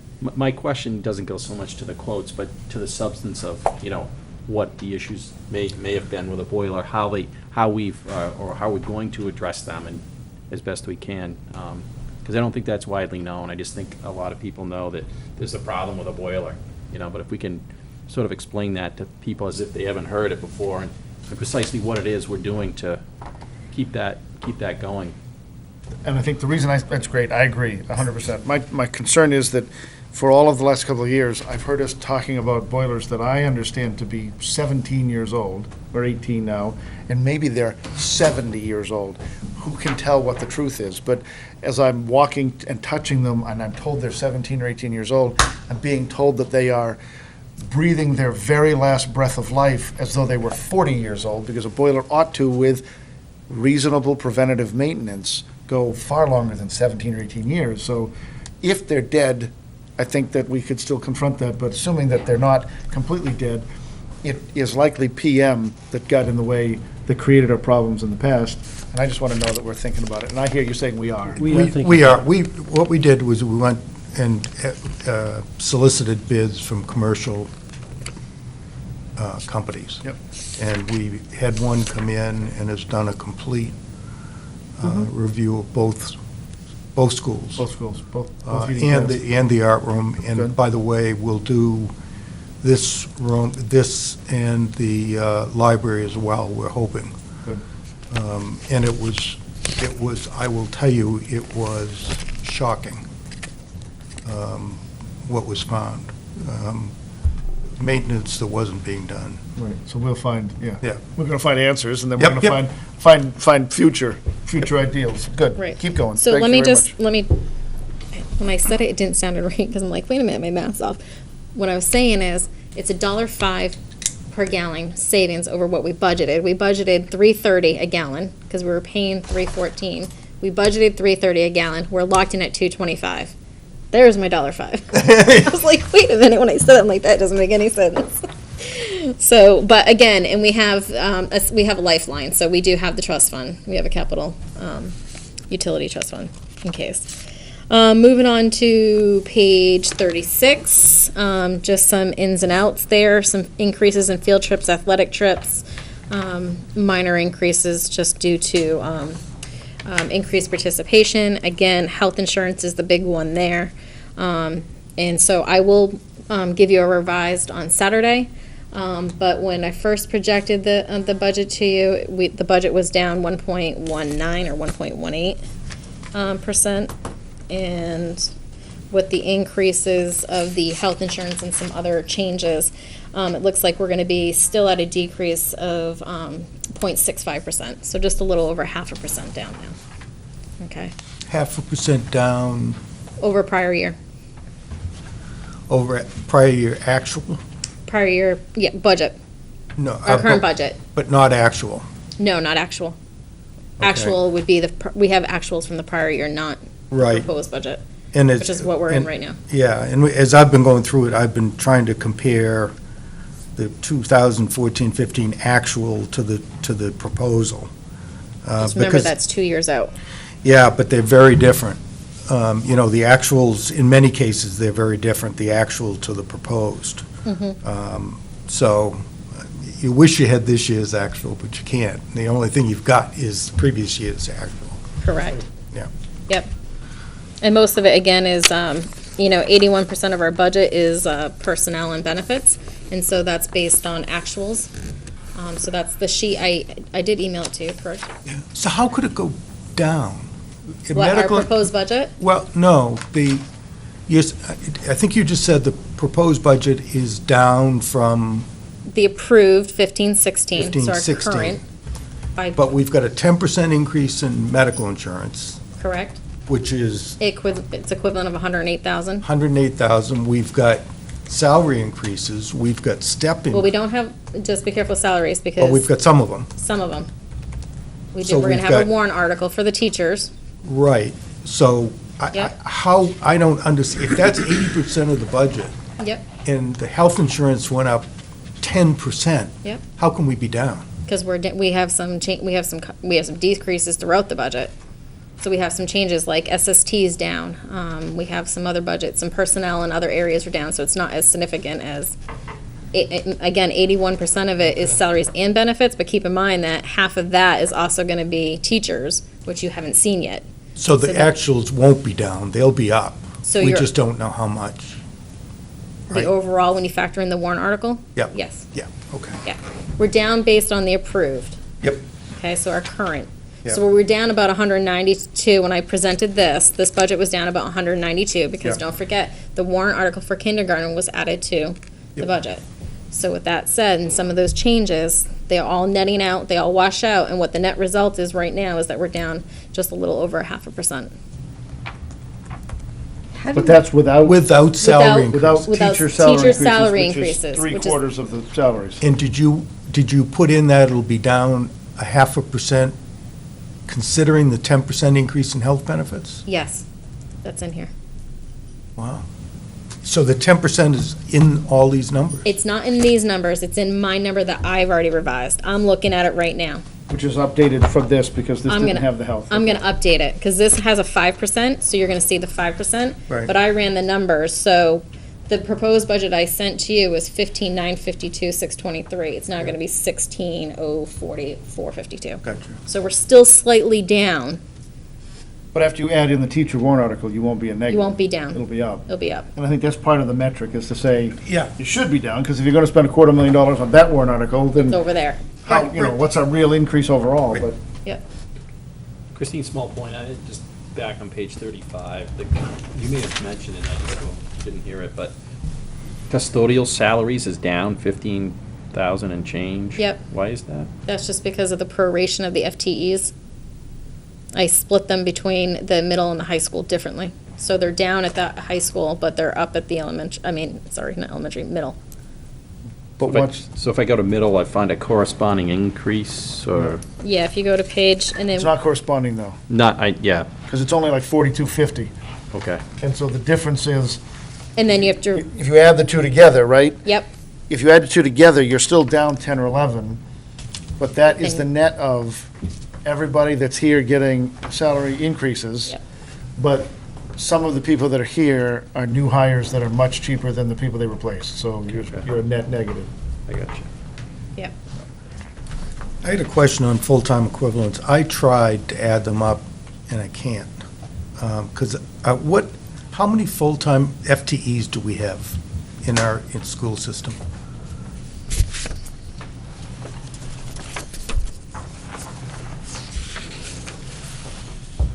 Including the SAU district-wide, Yep. 203.38. 3.8. And and that's interesting, because as I recall, 4 years ago, we had 202 full-time equivalents. And we've spoken time and time again about how we've reduced the number of staff. And we haven't. The town had 50, and we had 202, I'm sorry. We had a total of 252 in the town and school. The town, I don't know what they've got, I think they're actually down a little bit. So we keep talking about reduction in staff, but there isn't one. I don't understand it. Well, I can tell, I mean, one of the things that I think I've heard in the last couple of years that I've been here is, we've talked about the reduction of professional staff, but then when you have last year when we had an influx of, a move-in of some special ed students with identified needs, we picked up en masse, right, a week or 2 weeks, 3 weeks into the start of the school year, we picked up seven new paraprofessionals, who are not $50,000 people, they're $16,000, $17,000, $18,000 people. Good point. But they all got added got to have them because the IEP for each individual student says they must have them. And so I think some of the rhetoric, some of the language we hear is, we have this, a professional position, we downstaffed this, we changed this, but then it happens in a blink of an eye that you pick up paras. We just picked up 4 new paras this year as a part of that kindergarten warrant article, because we went to 4 classrooms and added a para in each room, which was something we hadn't had. So that plus the teacher we had to hire, there's 5, boom. And so if you consider that plus the 7 special ed, that's 12. So there had been reductions of some measure at some point, but they come back fast and you don't even see them. So the better question is, how many FTE teachers do we have? Great. That's a better question. And compare that to where you were X And years ago, compare or compare that moving out. Because that may be the right story. Which was the question I was kind of asking him. Yeah. 5 years, 4 years, 5 years out, are you, or over the next 4 or 5 years, are you going to be telling me we need 3 of these and 4 of these, 5 of these, because the kids coming through? This was good news to hear tonight. But Teachers are 108.4. What? 108.4. 8.4. Okay, you can look back, FYI, look back to your scattergram 3 years ago when you negotiated how many, you don't have to do it now, but I mean, or if you can, great, but how many did you have 3 years ago? Because she's pulling that off the scattergram that we're using for the teacher negotiation. Gotcha. 3 years ago, she would have done the exact same scattergram, but it would have reflected however many she had then. And I want to say it was, 3 years ago, 106.9. So that's not the answer. there's 2.5 added. Yeah, but Added, not deleted. Yeah, but we've been talking about. We also, when I first got here, we also eliminated an administrator. We had, she was one of the special ed coordinators. We had 2, we went to 1. So we had lost that position. We lost a couple others. I have a chart of what we've lost. The first 2 years I was here. 11 The one positions. before, actually, excuse me, let me phrase it. The year before I 11 came there. here, the 11-12 year was a big year, and then the 12-13, my first year here, we had some reductions. How far back can you go on teachers' FTEs? About that far for you. Yeah, well, for me, I'm trying to think, I mean, I haven't looked, let me look and before I answer that, because I don't. But that document you're talking about, I've seen it. The one Well, you I got? have it, yeah, Jim did it, the first year before I got here, there was some, I think it was like 17. Well, weeks, regardless, something like that. It was like 11 or 17. Let's look at it. 11. Yeah, I forget, so I mean, I give can you name that. off the top of my Bring head that- the bring that positions we to- lost, so. If you can find it, that document I she's know talking where it about? is. Yeah, 'cause it bring was that part of for the Sally. That'd be budget. great, But it'd be interesting just to look at it and kind of, right? because I think that's a question that we get asked, and we would try to look at, so. What might we divine, though, at the end of the day from that? Isn't the question, are we staffed correctly, regardless of what it was before or is now? Well, I guess there's two questions. Question number one is, if, in fact, we have not reduced significantly the number of teachers, we need to stop saying it.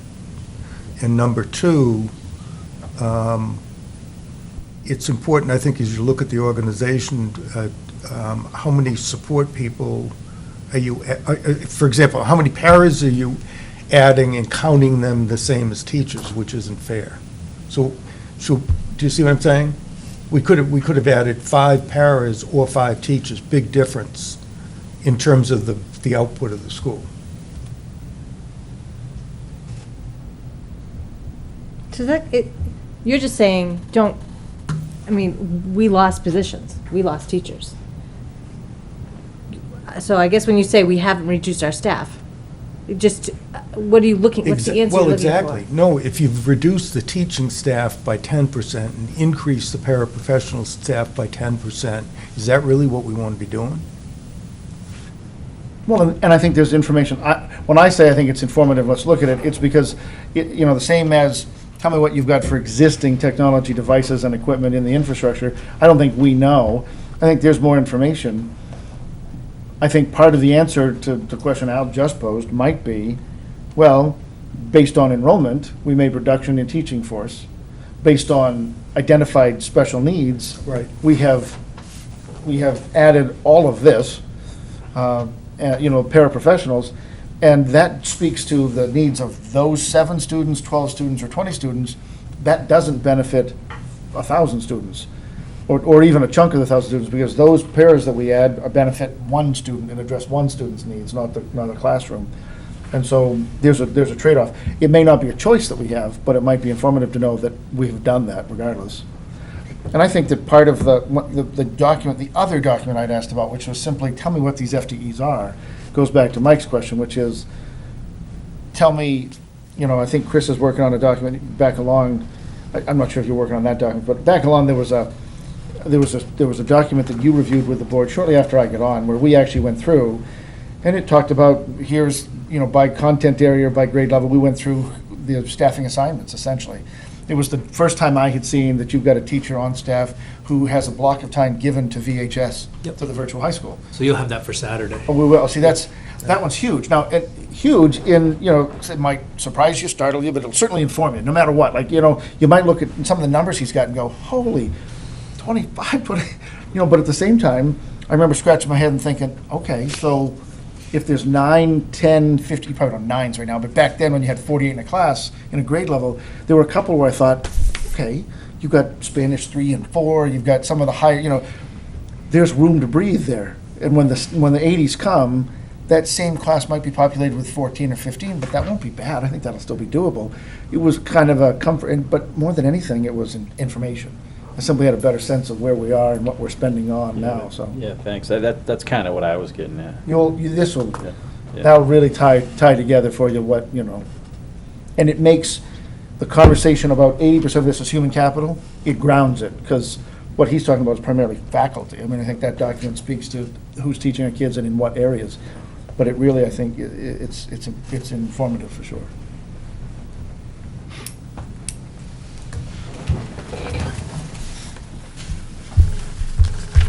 One quick thing. I saw in the high school, I'm sorry I didn't say it when we were there.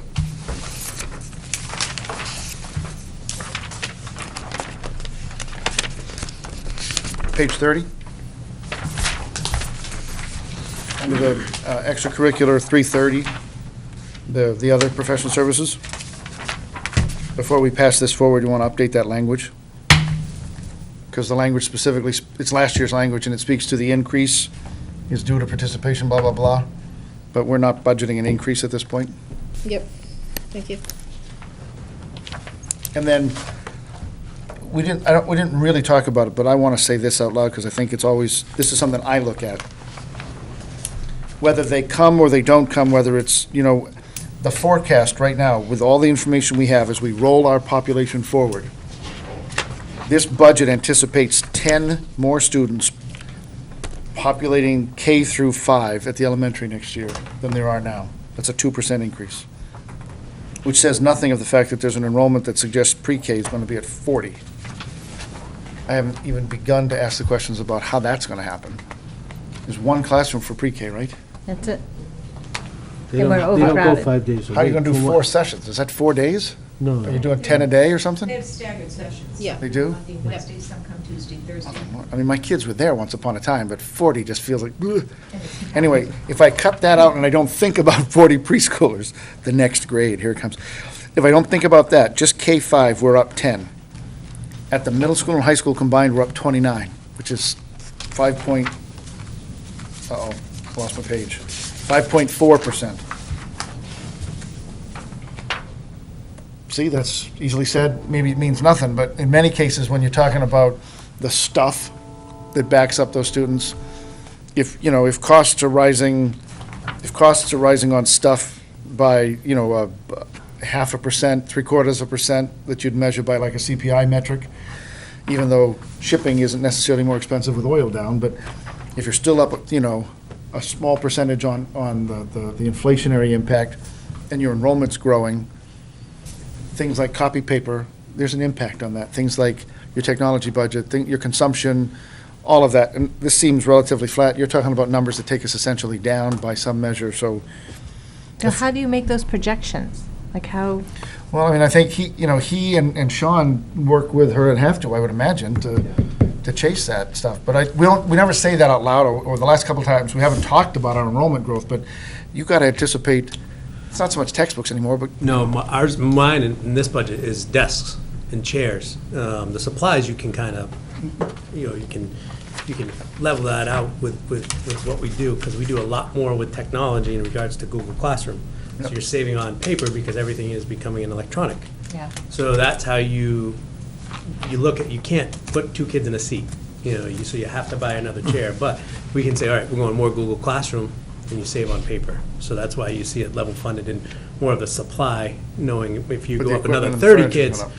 then your supply might go up. The only place it does go up in my budget is industrial arts, band, art, and science, because those are the most consumables. That's where you saw our supply line go up in just those areas. And for him, for Jason, he's saying the carts are normally carrying 24.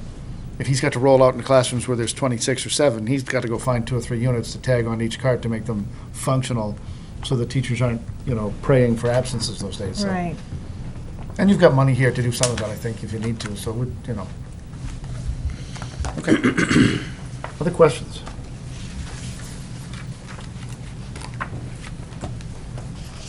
So, any questions for the administrators that are with us before we send them packing? No questions. On a dark and stormy night? Did I tell you that once already?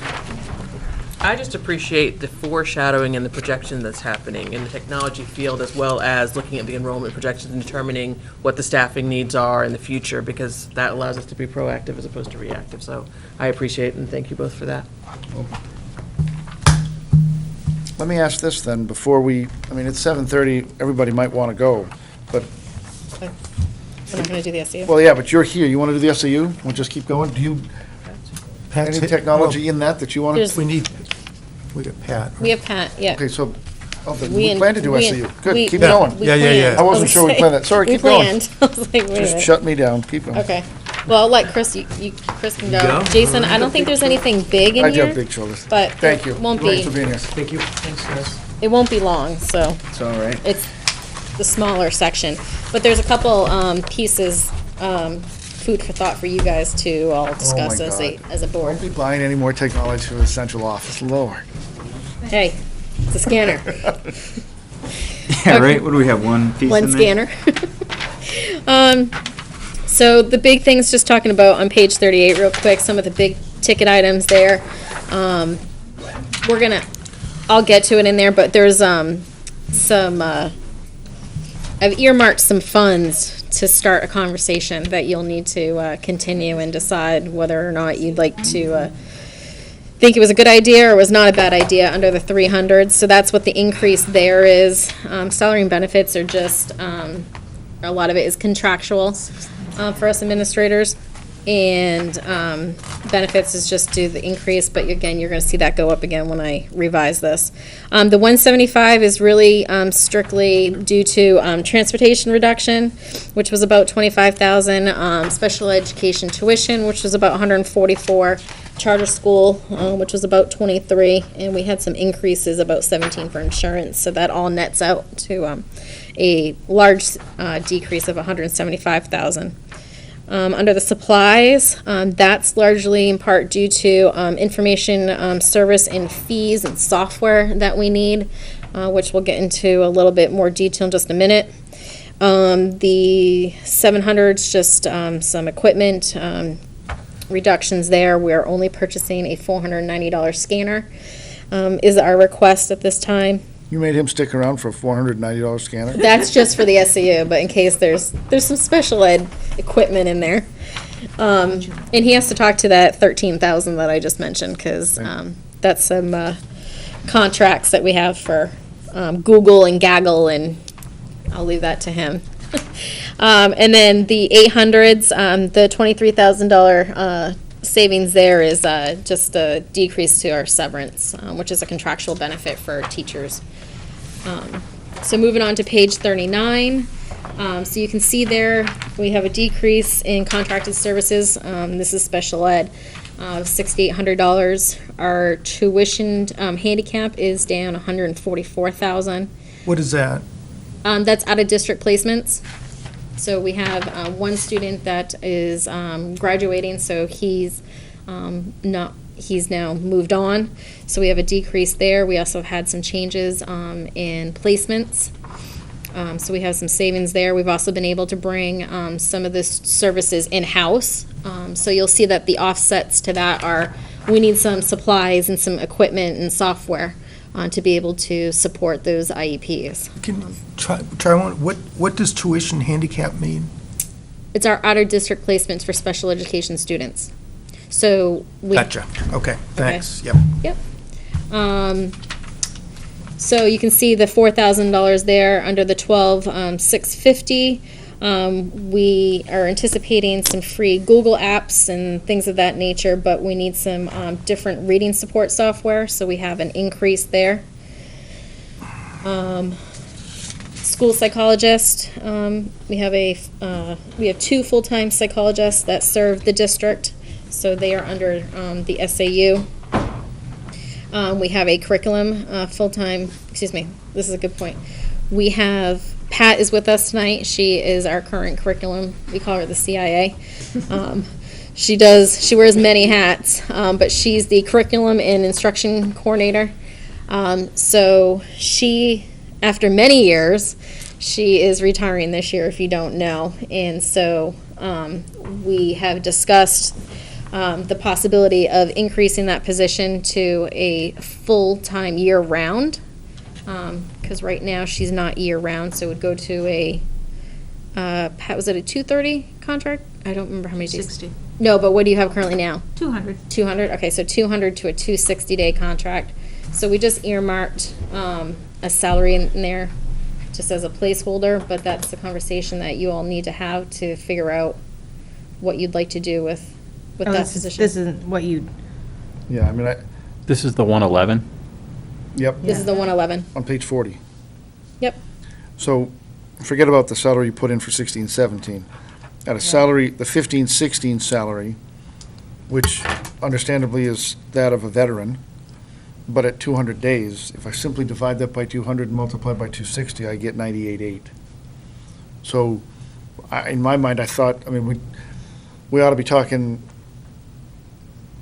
again, for 260 days, recognizing that that hasn't been asked directly of Pat, even though I'm sure indirectly we've consumed more of her sure There've days. been some hints. used it. We yeah. need to chase that number. I think we need to chase that number if we expect to hire a 260-day, experienced administrator into our central office. We need to chase that number to 90 plus, which, again, is just a shot in the dark. I mean, I think that goes back to we need to do that same position in terms of title is being advertised right now in Oyster River.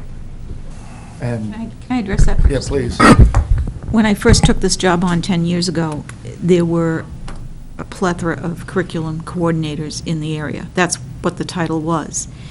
In that time span, school districts have changed it to an assistant superintendent. Right.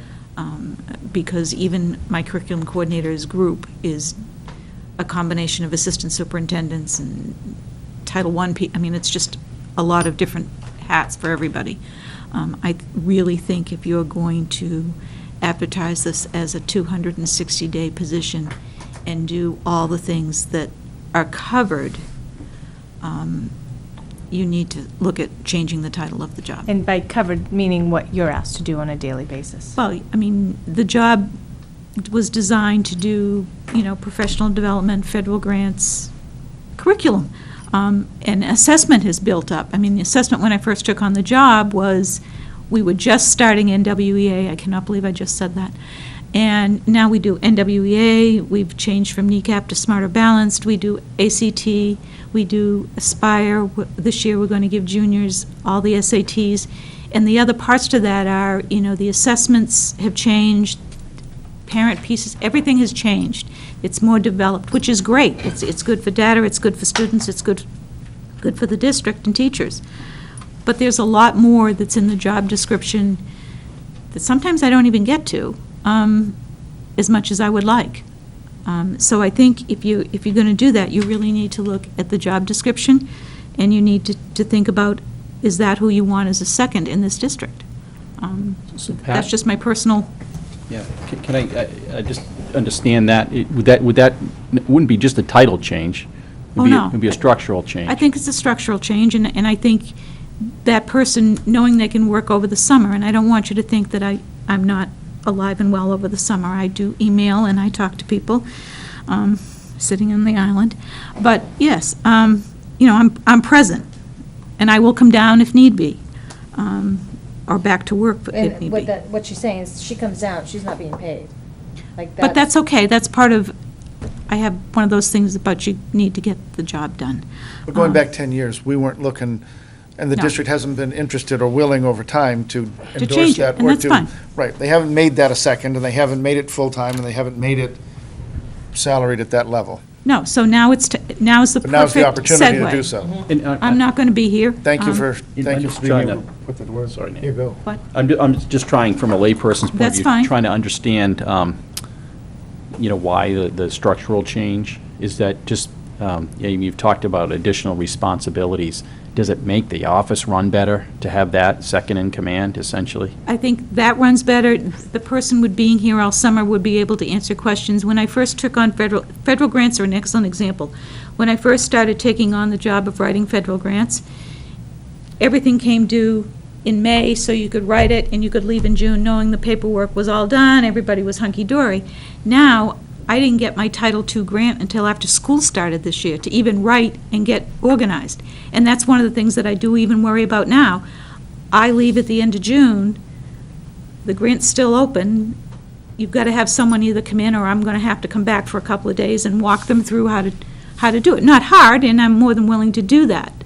But, yeah, the responsibilities change, and I think if you have someone over the summer, they can talk with the building administrators about changes in curriculum, making sure assessments. We're very fortunate that we have Amy Rossi in as a data manager, because she makes the assessment piece so much more pleasant for me to work with.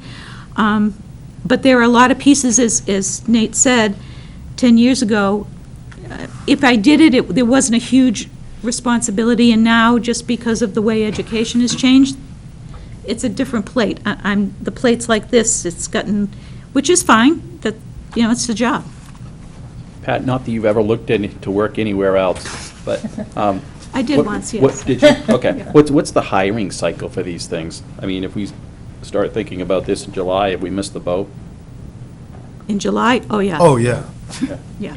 So when, we've heard from the NESDEC people that, we know that, so the hiring timeline for superintendents, is it akin for what you're No, talking? I think one of the advantages of having NESDEC come in and do the superintendent search and get them on board now is, if you're hiring in January, you've got an idea of what that superintendent's, not philosophy, but educational personality looks like. Maybe that's the best way to say that.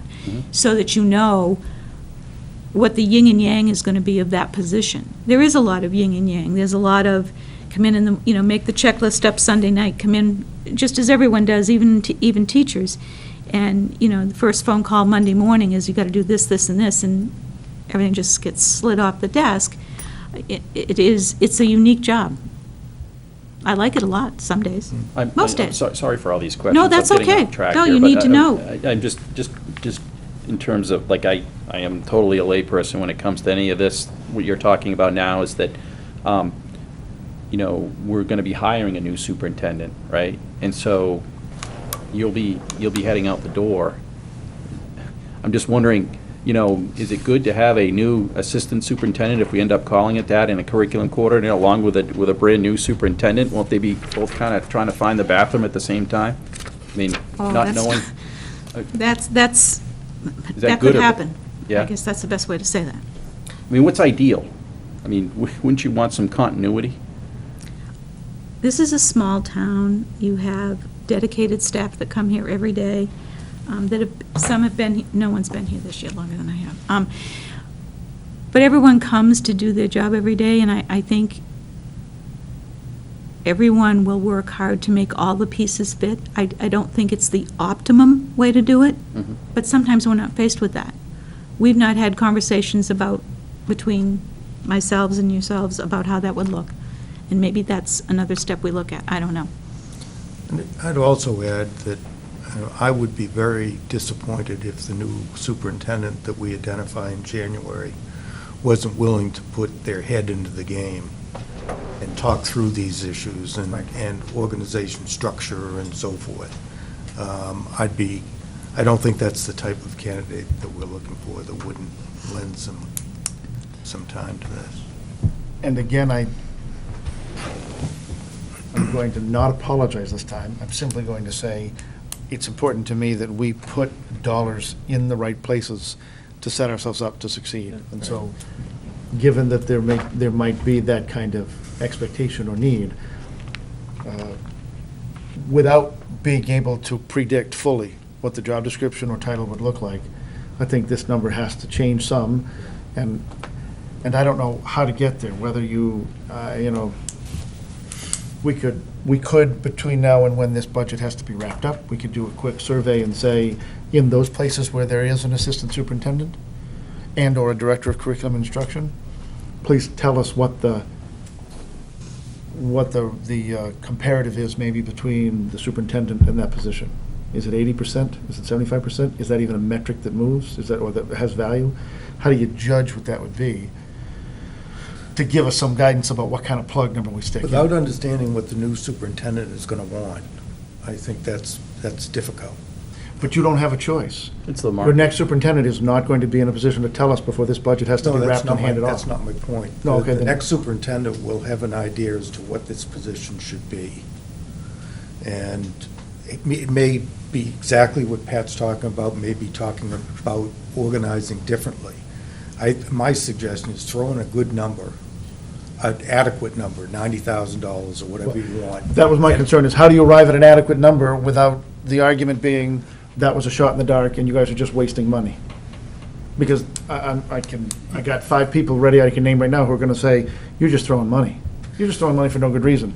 So obviously, we should go through some process so that we can say, hey, look. What the market is. Yeah, what's the market? I gave time and effort to that. I didn't just plug it because I got to be able to answer them. I would say we have put trust in NASDAQ for the superintendent piece of things. I think it would be a good exercise to talk with them about what we sort of think this position is going to look like and what the market would What's a require. range?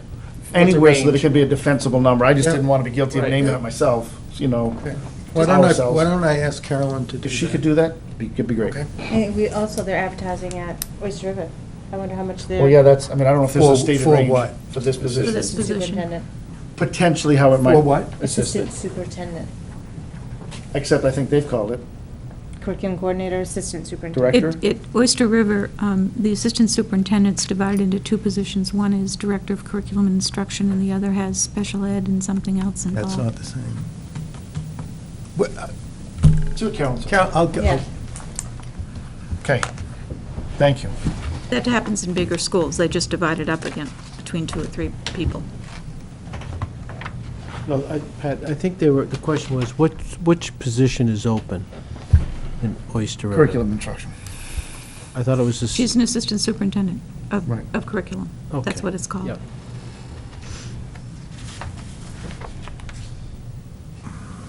All right, back to this one. Okay. Okay. You left, you on, what, 40? Just leaving 40? We're, yep, just leaving 40. I mean, you can just, the only other thing I'll comment on is under 2210-0643, which is the middle of the page, the big comment. You can just kind of see the That's my baby. information, service, subscription, and fees. Those are all, Ames Web. We've got a variety of different acts, NWEA, assessments, things of that nature that we have to subscribe to. Those are all contractual requirements that we're under contract with. So I just wanted to, you can see the increase there. We do have on that page as well, the data manager that Pat just talked about. Amy Rossi does a fantastic job of analyzing data for us. And that is a full-time position there. Moving on to page 41. Hey, before you leave that, Yeah. just go back, because, again, we didn't leave you with enough guidance. When you redo this thing for Saturday, if we don't have an answer from Carolyn, put 92 in there, 92. okay? Yep. Just for a placeholder, so that, That's fine. so that we can frame the data, you know, the bottom line, and have a sense of how that's going to fly. Thank you. Yep.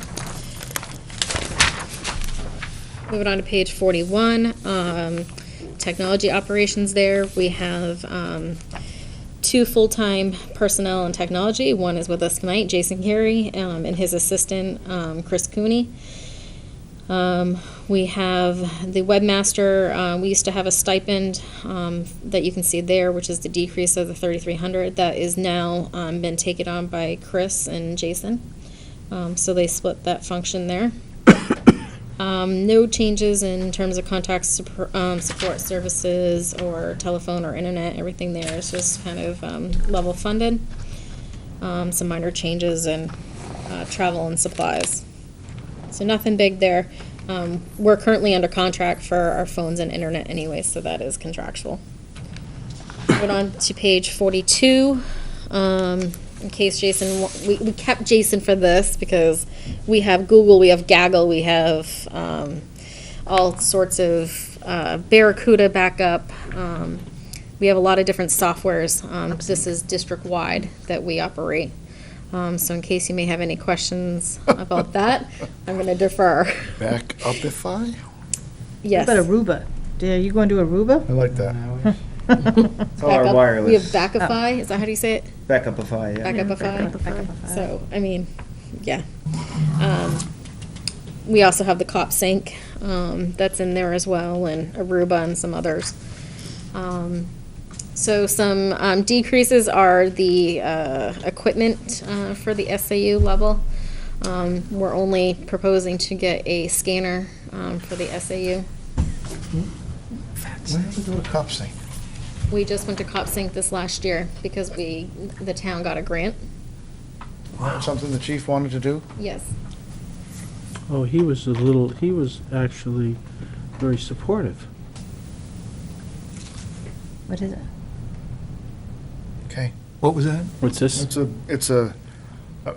Yeah. I don't want to create trouble, it's fine. Okay. Cop Sync, we should, look it up, these are things that I just don't expect kind of just fly and happen. Like, I would have thought that the chief would have been, and we'd have had a conversation about implementing Cop Sync.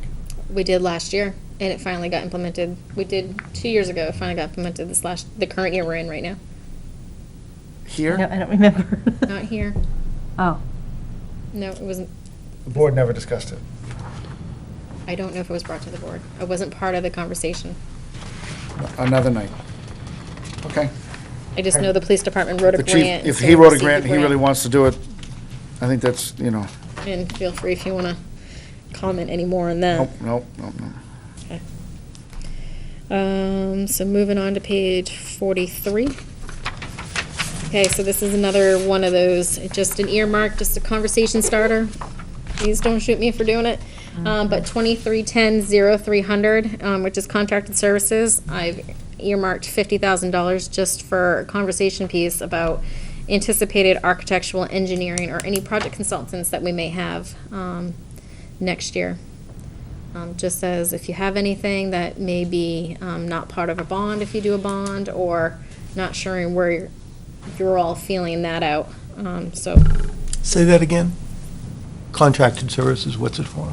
So it could be for a variety of things. It could be for architectural and engineering, any professional consultants that you may want to hire for the following year, things of that nature.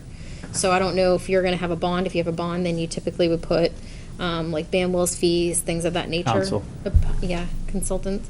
Depending on how that bond all plays out, you may need this, you may not need this, you may cut it, increase it, do whatever you'd like, but just not showing where we're going. Yeah, We this- don't have any other means to pay for any consultants if we don't. This number strikes me as a little lean, you know, just in, you know, I can't put a mathematical certain number on it here. But, you know, we've got Banwell, they're on the low end of things. Should they proceed over into 2016 with work, I mean, they have a proposal to me. I'm going to give it to the board once Diane Garrow gets done with it first, but,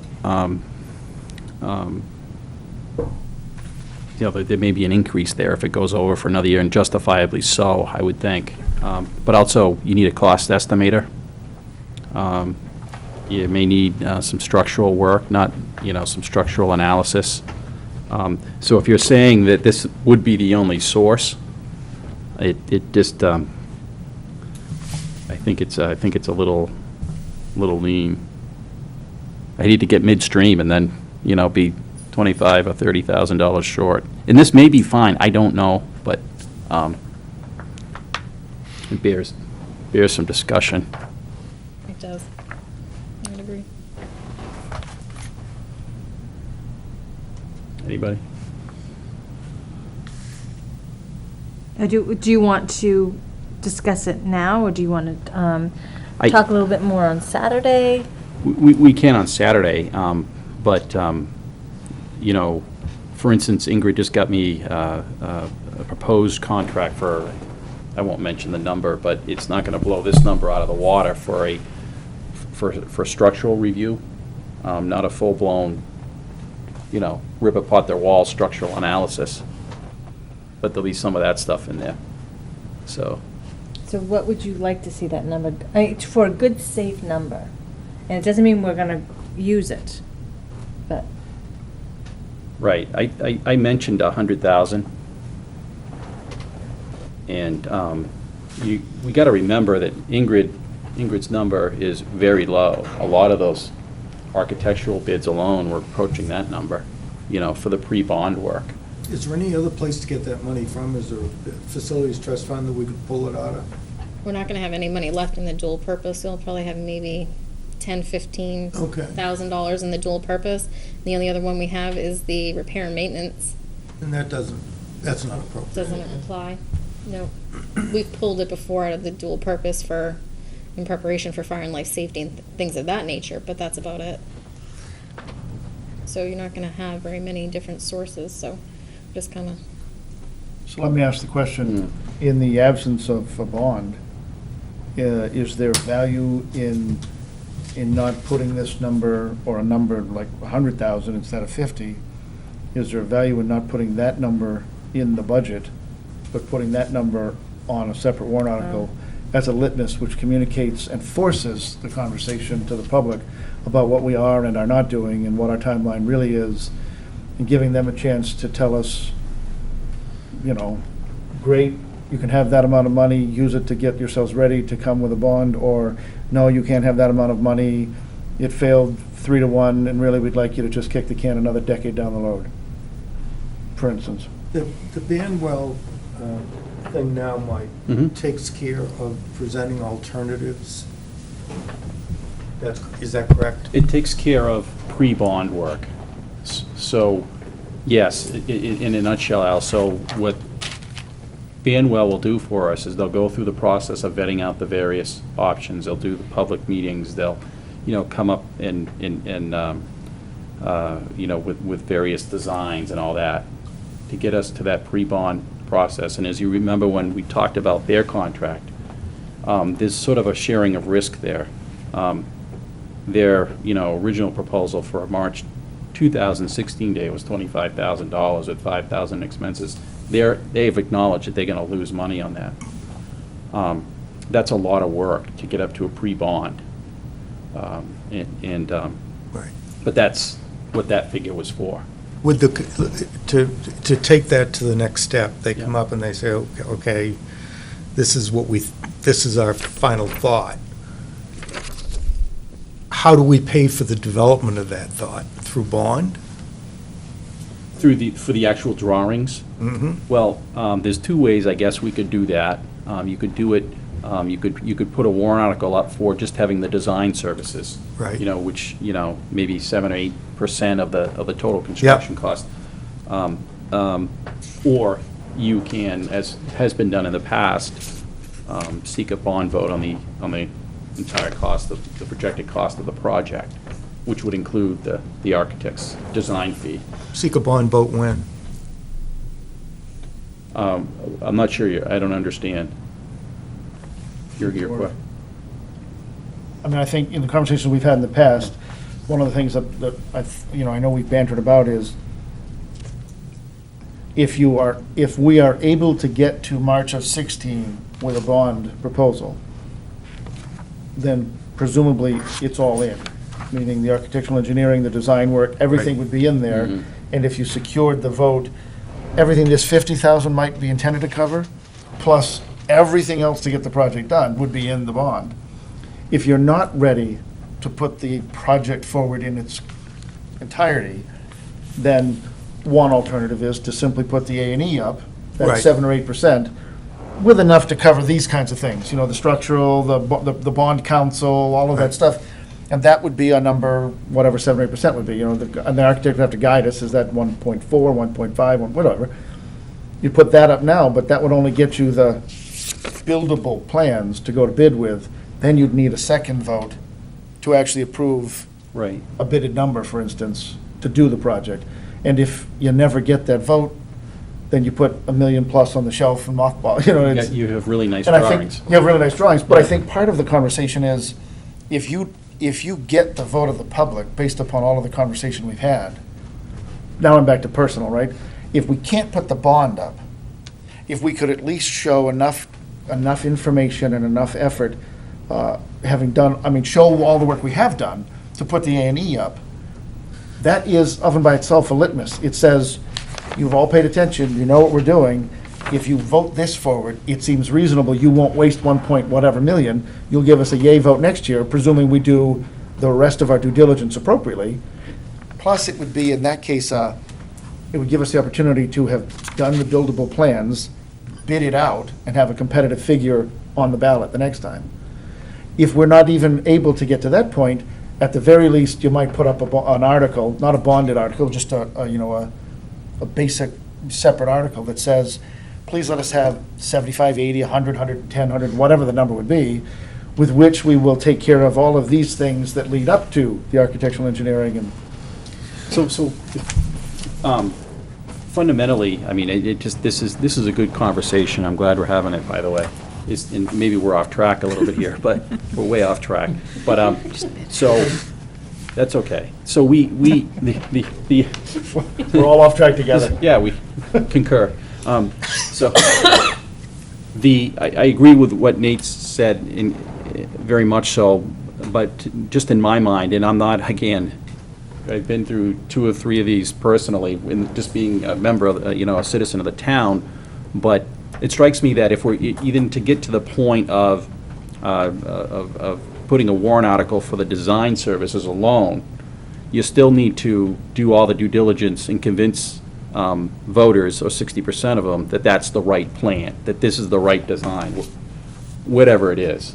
And so that's the magic, that's the hard work, that's the getting to the due diligence, but also communicating it out, and that's all going to have to be done on a March schedule by, the end of December. And, okay, so there's that point, but there's another point to go back to the cost of structural. Very simply, last time around, we were told essentially that you couldn't renovate this building.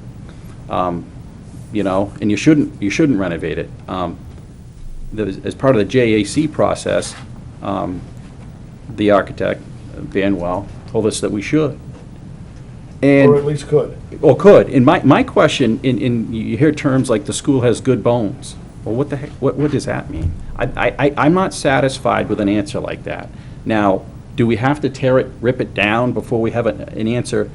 No, but we need to, if the decision of the board ultimately is that renovation makes the most sense, we need to explain to those 50% of voters last time who supported a $45 million school, why now? Why didn't it make sense before, and why does it make sense now? Same building.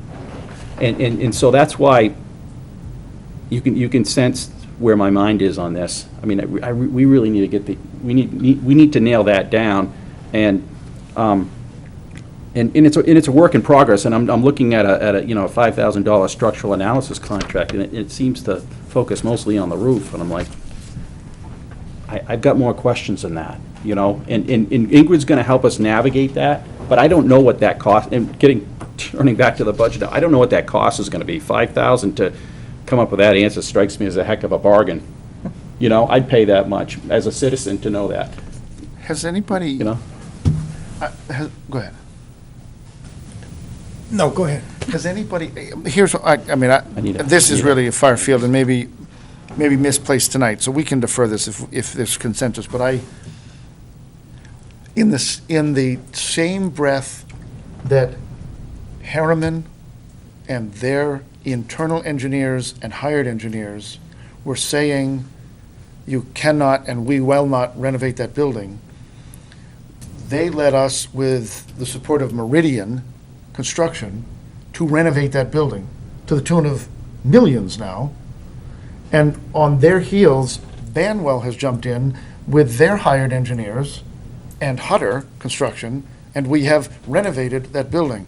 We've renovated it in such a way as to prolong its life and keep kids in there and satisfy the fire marshal and all of the legal governmental entities that would weigh in on whether we can be in the building or not.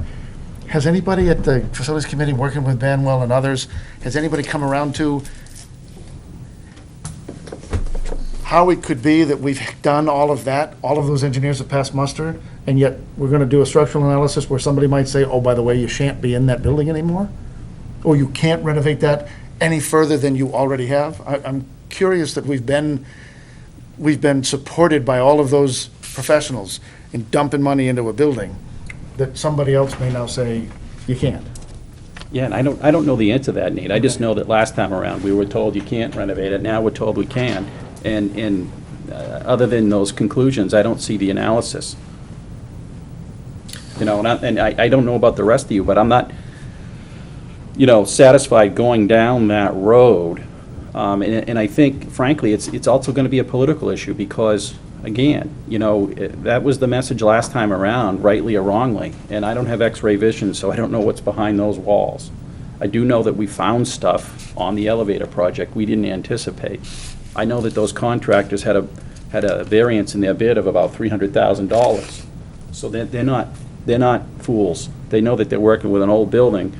I don't know. I'm trying to bring this back to the budget a little bit. I don't know. I just think we need to, unless we're willing just to pick what we believe was the right answer some time ago, out of two opposing answers, about whether you can renovate anything. It doesn't matter how much it's going to cost, So, but my mind is that I'm just not, the Facilities Committee, I don't know as we're there yet. I mean, there's more questions right now than answers. My question is, we're not going to have, and I hope I'm not being blasphemous here, but we're not going to have a warrant article to present to folks this year on a building, whether it be a renovation or a new building. that would have to be done by the end of December. That's 4 weeks from now, and it's just not going to happen. What I think we should do is we should fund enough money so that the facility's progress can move ahead quickly. Keep going. Keep going. And to me, I would err on the side of putting a warrant article at 7% of whatever that number is, to make sure that we don't get into the fall and we say, well, now we got to wait until we get some more money, because we haven't got enough money to finish the study. So the question I would ask you is, how much money do we need? Do we need 7% of whatever the price is to keep that process going? And if it is, that's what I would think we should put in. It's a fair question, Al. So the yes, 7 or 8%, depending if it's an ad reno. Typically, the ad part will be at the lower percent, it may be at 7%, but the reno will be at 8%. So there might be a blend. But you just mentioned that it's unrealistic in 4 weeks to come up with what the solution is, and therefore what the price is going to be, right? So I don't know how we get a warrant article that gives a just says, let's say we can come up with a rate. We can get the rate, 7 or 8%, okay? But it's a 7 or 8% of what? Well, I think the voters or the residents have to have enough faith in us and understand that this is the problem we've got. We're not trying to make numbers up, but we're trying to keep this work going for a year. And if the confidence isn't among voters to get this work done, then I think the issue is bigger than that. So I would pick. How about? I would pick a number. Yeah. I would pick a number and don't shock people, and no, it's not what the building's gonna cost, but it's our best guess right now that we ought to take 7 or 8% of, I don't know, we'll all write down on a piece of paper and send them to Elizabeth and she can average them. Yeah. Okay? So it's what forecast, that's why it's called forecasting. But I hope the community has enough confidence in us to know that if we ask for 7 or 8% of X, that we're going to spend it wisely, we're not going to overspend it. But neither do they, I hope they have the confidence that we don't want to be talking about this 2 years from now. We don't want to be stopped halfway through this process. And Which has been a fear of mine, that we would wrap this process up 1st of March. Yep. 20th of March, 1st of May. Yep. Have missed the opportunity to vote and then go dormant on the conversation for the better part of a year. Right. While we wait for another ballot vote to come around. And we've already had the conversation about, can you have a special meeting, et cetera, and that's not gonna happen. So how do we invite the public into the process and keep the conversation going, but be prepared to fund whatever elements we can?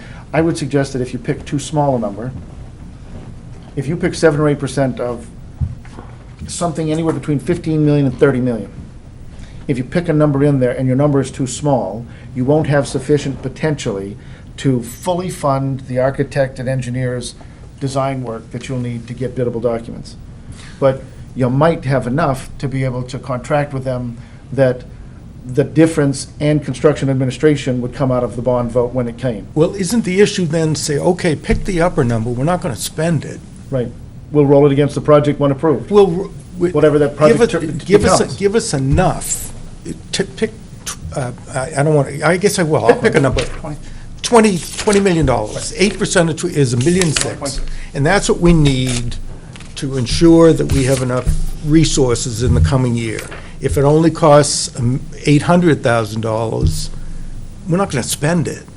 And to get their support on the ballot, do we have to show them the design, or can we show them the progress? Show them the With all the progress. transparency that we have so far, and we just keep on marching. Because And we keep showing. won't the money lead us to getting to the design and getting Yes. out to all Yeah. that stuff? So I think it would have to be a vote for the process to continue. And I like be what you said. fulfilled. If they defeat the 1.6, 3-1. Yep. We got a very bold message that there's something still wrong in all of our deliberations in the community. I can't imagine that would be true, but if it were, it certainly would be clear. And again, I think it boils down to confidence. I mean, this guy is living his life on facilities along Absolutely. with 14, how many other people? We've got 8 people that are community members that, And the fact, and the principals jumping in, and the architects Yeah. working the, you know. and, You're I mean, this There's is, no doubt that we're pushing hard, and you know, I'd like to move it on, because if you think of the timing of it, if we did get, you know, design fee approval in March, you know, the drawings could be done by that fall or by the end of the year. And then when you know, Best time to bid. presuming there's support for it for the following March, you're ready to bid. You're ready, you're ready to bid, and you don't lose any more time. But it's still, you know, I don't know what the community mood would be on that. I don't know, it's untested. And so what happens if it doesn't pass?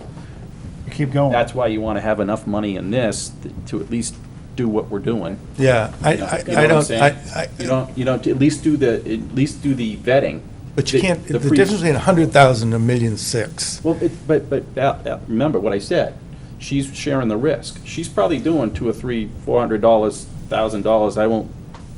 I don't know how much if you add up all their time of work to get us to pre-bond, because she understands that in this climate, you know, since '08, it's tough for towns to come up with that pre-bond money. So don't look at it, you know, in terms of break one to the other. They'll make their money on the back end, but And the engineers are going to do the same thing, they're just going to volunteer? no, that's the problem. And Right. that's why I think we got to allocate enough on that part. I'd rather not ask for both. Yeah. And I guess I go back to as long as we don't dramatically shave things here in a way that changes the fund balance that she can project, we got $100,000 that's in that routine fund balance that would take care of this if the bond vote of 1.6 failed. I mean, I don't want to say that this is fluffy. I just want to say, we just had $600,000. And even if we have done everything we need to over 2 years of budgeting, Okay. it's not going to be 50,000. It's still going to be 300 grand. And if we lose, we will find it. But we're going to confuse the voter, because Not if we speak, we're going to confuse the voter if we put a $1.6 million bond, warrant article, but yet we put in our operating budget. no, that's why I say, don't put it in here. Don't put it in here, and don't ask for it here. If the 1.6 passes, you're golden. If it doesn't, how did we just pay for Mark Joyce to do that $9,900 survey? It'll be there. I don't think it will. If it's going to cost $1.6 million to get us where we need to be, we're not going to find $1.6 million someplace else. No, you're going to find 100,000 to simply do all of the preliminary work instead of the 1.6 work to get to the bond vote in the next March. You guys are talking by one another. I think Oh, Nate's we- talking the pre-bond stuff, right? Right. You know, don't put that on there. Not the design work, You're just talking- the You're talking the structural post-bond, actual design work. So Nate, I don't want to put Do words it. in your No, mouth. do it. So- Do it. So what Nate is, I guess, is saying is don't put the 50 or the 100 in for the pre-bond stuff here, that Gotcha. will. I'm with you. We'll have to slow down, but we can still do the stuff he was wanting to do in the first place. We just won't be able to do the 1.6 we were hoping to do. We'll have to just do the pre-bond stuff, paying a little more to Banwell, doing a little structural, and then we'll be waiting for the next vote. But that, But that's if they say no to the 1.6. We still put, and listen, if everybody's still paying attention and liking what's happening, we shouldn't have an issue with the 1.6. so here's, I got it now. Yep. So what Okay. we're saying is if you don't approve this, we're going to take this much of a step. So sit tight, because we can't. If you didn't give us the 1.6, we'll do the best we can. We'll do, but And we'll be it's, ready for next time. But also, if you give us the 1.6, we're gonna know which way the doors are swinging, and we can really narrow down what this whole thing is gonna cost, yeah. you know? And we can You know. talk about it, and we can get the community involved between Right. this March and next March. I cut It's him a off. I don't want paradigm to miss the shift. last part of what Oh. you were thinking. No, you lost it. Okay, so I'm going It's a to cut it. It's a communication, it's a very careful thing that we communicate this, that when that warrant article goes out, that we have a really credible number of how much we need to keep the pedal to the metal, as you say, Mike, for the next year. But, and we also need to remember, and I'd like to move it as fast as we can, but we've got a lot of meetings between now and the end of the year. We gotta know exactly, we gotta come up with wording. We're gonna have to get council involved, so, I mean, a lot of this stuff is like, if we wanna go that route, we Right gotta away. get cracking on that, and, Great discussion. you know, but the Yeah. thing is, okay, so what's Thank the, you. what's the, You're what's welcome. the, thank you for bringing it up, but so what's the downside? If it doesn't pass, well, we're where we were anyways. Well, what, You know, in terms of, it doesn't mean the whole thing stops, it just means that, you know, we're gonna have to tee it up for the next March. And You by know, that we point, will we'll done- have more information. We'll have more information, but when several of the architects brought that up, that it's been done quite frequently, actually, that you invest in the services for the full drawings first, and the disadvantage, as Nate pointed out, is that if it doesn't, the project doesn't only pass, well, you've got very expensive paper, or AutoCAD data, but if it does, you're ready to go in March, and you know you have a better idea of what it's gonna cost. You know, you can really narrow it in. There are such absolutely competing schools of thought about how it's best to do it. So I'm working in a district where the conviction right now is, we have an architect partner, construction management partner, we come up with a number, and we make it happen later. My experience has been, I've got an architect and a plan, and I design it, and I put it on the street, and I get a number, and it's a good number, and I take that to the public. And they know what I'm gonna deliver with that number, because I've got a contract to sign as soon as they vote yes. That's old school, and some think it's a great plan or a great way. Others think that's an antiquated way, and they will say in a renovation, that's got too many problems, you'll have too many changes. There's lots of pros and cons back and forth, but it sounds like the timing is lending us to a classic design bid build. And if the voters would approve this, say 1.6 million, by the time we get to preparing our ballot for 17, we can have finished the design work, communicate it to the public, put it on paper, put it on the street, and when we go to the ballot, the number will not be a guesstimate. It will be a contracted number with a vendor, with a construction company whose name is attached to it, who's won the bid. All we need, you know what I mean? And then you don't lose another year, but here, just a word of caution, and you all know this anyway, so I just gonna say it to make myself feel better, is that, be careful with that number, though, that you choose as because that's gonna take on a life of its own. And so, one school of thought would be to make that conservatively high, not crazy, so you don't come back and, you've undershot yourself, and then, I've got a thought. What I would love to know from the Facilities Committee is, we know we don't need complete architectural engineering drawings to keep us, well, let me try, I'm sorry, let me try this again. If I were to ask you in the Facilities Committee, how much money do you need to spend next year to get to a point? Let me try it one more time. The architect knows that they're putting some on the line to put this work into it. Would the engineers and so forth be willing to do that as well, Mike? And if they were, how much do we have to spend to have them do this upfront work for us? fair question, Al. Off the top of my head, I would think not, because the engineers aren't gonna make money on the back end of this thing.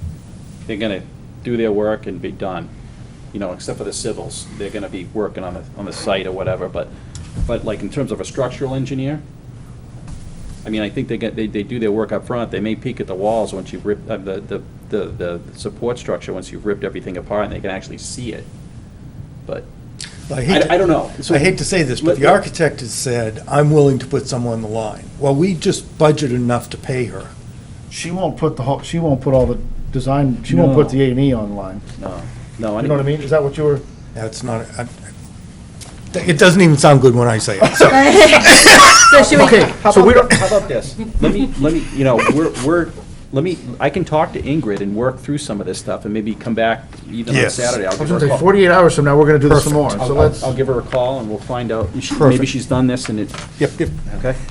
we'll get Pat's Thank you, Val, excited for to that. know that she's coming Yeah. back on Saturday. Yeah. So, Don't stop there. I think I think what the little consensus, well, the great consensus that I thought I heard us is, for the time being, we might zero this line out, Done. because whatever we think we want to do, we might do on a separate warrant article and talk about it separately. Yep. Okay. And $100,000 is a stupid number to try to keep us going for the Right. year. What is the real number? What is the real number? And we'll Yeah. talk more about that.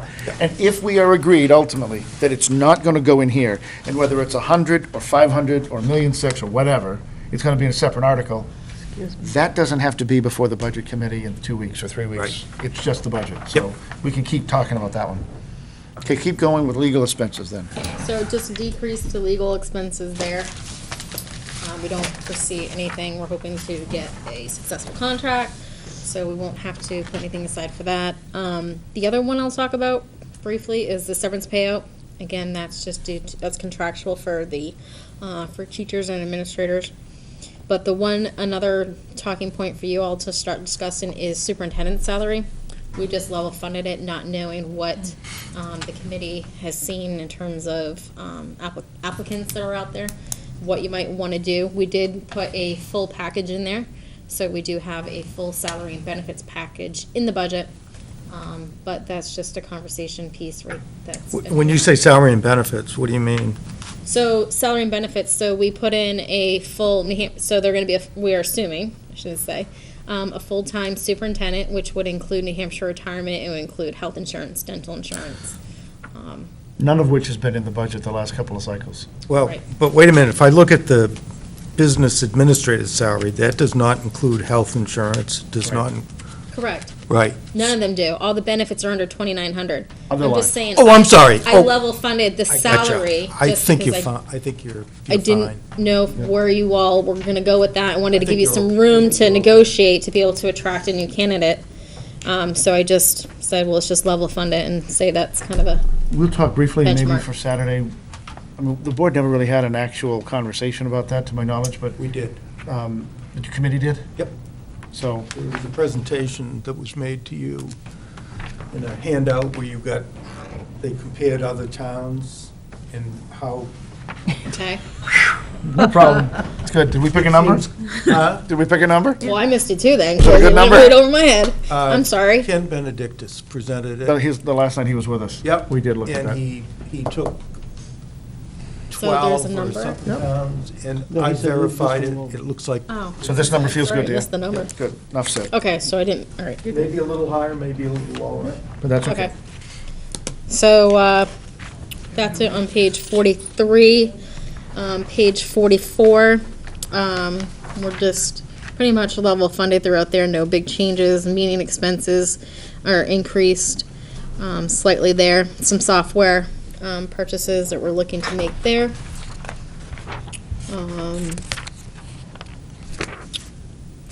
Moving on to page 45.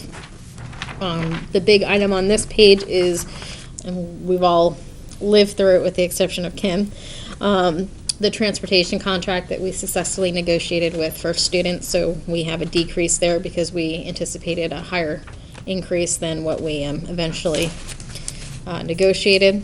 So that changed there. Career and technical transportation, slight increase just because of the contract. Is there anything on that page you'd like me to talk about? No big changes. And then moving on to page 46, this is where all the salary and benefits are, Al, so this is where, Hang on a sec. So, Sure. special ed transportation and regular transportation are the same, are pretty close to being the same. Which is amazing, because one of them's moving one of them's moving. 1,000 kids, and the other one might be moving 12 or 40, I don't know. I mean, I'm shocked, but Remember, it's a Speak to- specialized bus. Sometimes they have to have aides in there. Is that included in that Nope, price? that's under monitors. I'm sure you're looking at it. The We other don't thing need that's to in here, talk though, the other thing is, remember she talked about the, was it $500,000 of out-of-district tuition? Yep. Some of this is specialized transportation to go to them and get back them. every day, or only on a weekly basis, so that's all buried in here, too. Yeah. Some of it's pretty much taxi service on some levels, Al, as compared to a bus carrying. Gotcha. 70 $250,000, people. wow. It's amazing, one child in a specialized bus that's essentially a souped-up ambulance is what it's like, with all the medical, to move from here to there and then back again. And you staff that with an aide and a medical assistant, and oh my heavens, it's amazing some of the costs that you don't really see until you're You don't in think, it. you just don't think about it. Mm-hmm. You don't think about how that child came home to here. Pat and Jason, I'm sorry. I should have done that okay. an hour ago. Do you have other questions I think before we? I think we're all set. Then, I think we got one question or two left, but not for you guys. You guys have anything else for them? Thank you for Thank you guys entertaining for us. staying and Thank you. joining us. Yes. How much do you guys think we should put on the warrant article for? Seriously, I was just trying to start to figure here. Run some numbers, we'll see you I'm going to Saturday run some morning. numbers tomorrow. Christine, I gotta go back, because I was looking for it, and now I see why I didn't find it. We've had some conversation, and so I need to ask you to talk to us about, on page 43, you or Michael, somebody, talk to us about 2320-115, secretary salaries, which is apparently secretaries and bookkeeping staff. So, Because I know we've had conversations at this table about this one. okay, so specific questions. So who it covers is the Well- executive secretary to Mike, my payroll accounts payable person, and a finance assistant. So, So I won't mince words. I'll just tell you what has been said multiple times, whether it's around this table or outside this room. At one point, we had we had a secretary superintendent, we had a bookkeeper in the office, and then we added a part-timer who was helping out in the office. Now that part-timer has become a full-time, potentially benefited finance assistant, and yet there's a part-time finance assistant here in the building as well. And I don't know when we went from 2.5 here, or 2 and a fraction, to 3 full-time, but I think the board needs to talk about that. so I think so let me clarify. So in the business office, there's myself, Yep. there's the accounts payable, an HR person, and payroll. So we have one person that does HR, payroll, accounts payable. Is that a new role? No, that's not a new role. That's her responsibilities. Has always been HR. It's always been HR. Now, we share some of those responsibilities with the executive secretary, but only she does criminal background checks and she does contracts. But all the hiring, all the benefits talks, filling out the paperwork, to answering all the questions about health, dental, any type of HR question is fielded by this one person. Her name's Teresa. She also has to do payroll. She also has to do accounts payable. So that's one position. Then when I came on, we had a 32-hour, we didn't call her a bookkeeper, she was always a financial assistant. It was 32 hours. And so what we presented, we spoke to the superintendent this past year and said, we just can't make it. It's just too much responsibility is on our payroll, accounts payable, and HR person. We need some help, because with the additional software, with the additional, with the payroll growing, with the accounts payable growing, with the additional responsibilities that she has and the staffing changes that she has. I mean, one person coming in and out of that door is a 40-minute conversation. So when you have 40 personnel changes in a year, that's a lot of hours to be devoted to HR on top of doing accounts payable and payroll, which are they're all time-sensitive responsibilities. So we presented that with the 32-hour, that person was already receiving some additional benefits in terms of health and dental and whatnot. So we proposed if we could increase that position from 32 hours to 40 hours because the department needed the additional hours. So that's what we did this year. It just started. So that's the staffing that we currently have. Now, however, we also have the financial assistant who was here and retired a couple of years ago, who's still here because she's training. Because I have to tell you, we have gone out 3 times for this financial assistant. One was 32 hours, and we have not been able to retain anybody in that position. Because it's 32 hours, it's just under the cuff. It has a lot of financial responsibilities, so you have to have a real strong background in school finance, accounting. And so that position's turned over now. This is my 3rd person. So we thought if we went full-time, we'd be able to retain somebody who was qualified. And we've done that, but now it's a process because this person has not been in the field. And so we have a person who has got 32 years of experience working with this person right now, training. And she comes and goes. So today she was here. We'll maybe see her Monday to do grants, to do audit. Because this job, the financial assistant, is not just accounts payable. So you can't just train on accounts payable and that's it, because it's not routine. She's got to do audit. She already missed the audit, so she'll be back to do help with the audit. She'll be doing grants. She'll be doing. We're pulling some of the responsibilities away from Teresa to alleviate some of her, so that she can have a normal 40, 50-hour work week, because she's here all hours of the night because it's time sensitive. She's got to get it done. She's got deadlines. So let me ask this. This 3rd person you've hired, she doesn't have a financial background? She has a financial background, but no school experience. So she's never dealt. Her dealing with grants. She used to work at. Oh God, what's the one that's right down the street? I always forget the name of it. Lamprey Health. No, it's the charter school, Great Bay. So she came from Great Bay. So she had some experience with some financial aid and things of that nature, but she's never done grants. She's done some bookkeeping. She has not done trust funds. She has not done any of that. No administrative assistant, like answering phones and things like that. She doesn't have that kind of background either.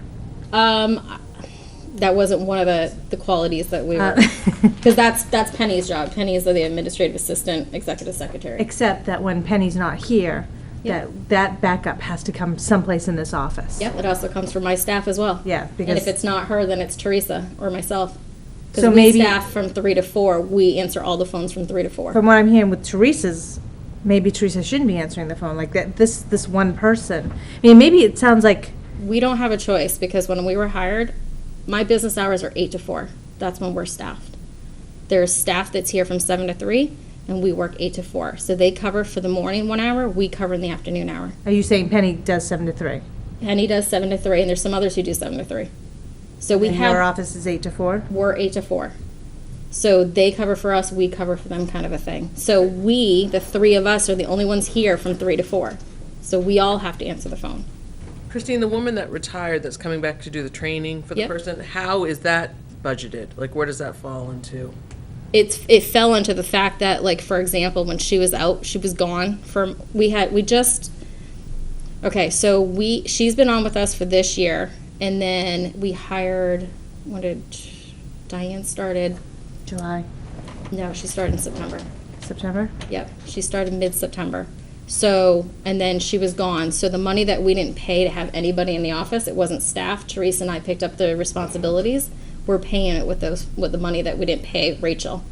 If I could just make a note, I mean, we're talking about somebody 3 levels down in the organization. Mm-hmm. Mike reports to us, she reports to Mike. Mike, and this person reports to her. And I don't know, those kinds of staffing questions or issues, I think I mean, we could have this conversation about anybody. I think we're getting a little deep. It's deep because there's a question about it. And again, I think for me, it's a matter of where I see we're taking money away from other things and putting money, I'm trying to figure out why there has to be 3. And there's technically 4. First of all, there's not 4. I would disagree. There's not 4 because we're training. I mean, we have to, in order to make remember, we're the business office. We're essentially running this $17 million ship. So we have to keep, if I don't have a person, it's Teresa and I, we can't sustain that. There's no way. Because there's so many different responsibilities that we all have. To move that person from 32 hours to 40 hours, which is a conversation that we had with the superintendent to support that. It was a minimal impact to the budget because the benefits were already there. The only one that was not there that was part of this was New Hampshire retirement. So we just have a fourth person who's been in, I'd say more sporadically, because she's training. As she goes through the procedures of her job, that's when Rachel comes in and trains her. Because I can't stop in the middle of budget season to stop and train her on grants, on trust funds, on those type of things, on inventory. I mean, we just are still finishing the audit. We're in budget. I just ran, the summer projects. I'm finalizing those projects. I mean, it's. If you want me to comment, I'd be happy to, but in very short way to look at it, I truly felt that this is a point in time where the organization is in a delicate moment with turnover. Secondly, I think there's some potential for more turnover. Thirdly, I don't think we're cross-trained real well in this district. We have one person who does one job. I've made that comment relative to the superintendent and the assistant, and who's the second in the district. And I felt for the additional 8 hours to keep the business office running smoothly through the turnover was essential for the credibility of the board and for the district. The last thing anybody wants is problem with numbers. We want good audits. We want our money being spent correctly, and and I thought we were living within the budget. Okay. Thank you. One more thing, I guess, I'd like to speak to, which is on page 45. I would propose, I'm looking for the board to let me know what you think. 2,600 is the facilities function, where we have our property and liability insurance. I would add in there a salary line or a contracted service line for facilities, property management service. And I'm looking down the table at Mike and Al, pick me a number, 35, 40, 45. I'm looking for, we're gonna start with a contract maybe rather than a salary, or maybe we're gonna share something. I don't know what number to plug in there and whether she should apply taxes to it. But we gotta start somewhere, and if we don't stick it in there. Our goal is, we've been taking our clothes off all night here, and I mean, our goal is that the town and the school are gonna share a facilities person. And we've had discussions with the town, and I think that's the way it's headed. A little earnest money wouldn't hurt that process, would it? I think that we should, I think we need a facilities person, even if the town doesn't, for this project. So I'd put 50 grand in for a salary, and hopefully we can get the town to split that with us. That would be my hope. So that 50 you took out on that page, just move it down a few lines and retitle it? And then apply taxes to it, but full-time? Put it in. I'm hopeful that we won't need it. I'm hopeful we can, we're really talking. I'm hopeful, what the heck? Why not? Go for it. I mean, We're hoping somebody like Mike Hoffman, who is our part-time code enforcement officer, who's working, I'm not sure, but we've had discussions with Mike about how this might branch. But I think given this project, I think we're required to have a full-time project manager for the project. Isn't that right? The DOE requires that you have a maintenance plan, Right. and you would need a maintenance person, I would think, to really put that together. Again, I think Al's talking about somebody on who's a professional level. Oh, yeah. And not talking about somebody, I've had two kinds of maintenance people that have worked their way up through the thing. This is not a doobie, No, this is not a doobie or a this is a Mike custodian. Hoffman. This is a, Mike Hoffman type guy. So do we an want engineer. This is a guy with a- Services?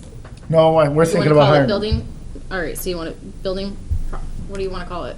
facilities manager. Facilities manager? Right. Call it what it is. And so that might be part-time, even at that salary. That's basically. 50,000. Yeah, no, I mean, that's, I mean, Hopefully we can get some money out of the town. we just gotta start somewhere. I mean, even if we, I think it shows, we've been talking about it. I think That's it's it, we've been talking about it. fabulous after some of the research we've been doing. We need to move in this It'll pay direction. for itself. Mike Hoffman thinks, and he's gonna present to you folks, but he thinks it's a no-brainer.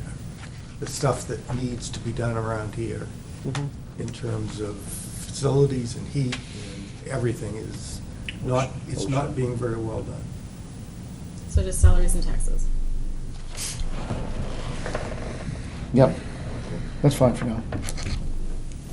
So this isn't gonna be as close to flat. It's still at 0.5%. It is? It is. Okay. So here's what I would invite them, I mean, any other thoughts, questions about, here's what I'd invite. We've now been through the entire budget. Quickly, it feels, Right. but, you know, when you do it year after year, if you're still entertained by the notion of being here Saturday morning, my thought was that some of that conversation we just had, ouch. He's gonna need a Band-Aid now. Some of that conversation we just had, we'll have more of that on Saturday. If between now and then, I don't want to give homework, but if between now and then we can stare through that budget and contemplate anything that looks like it provides room for opportunity.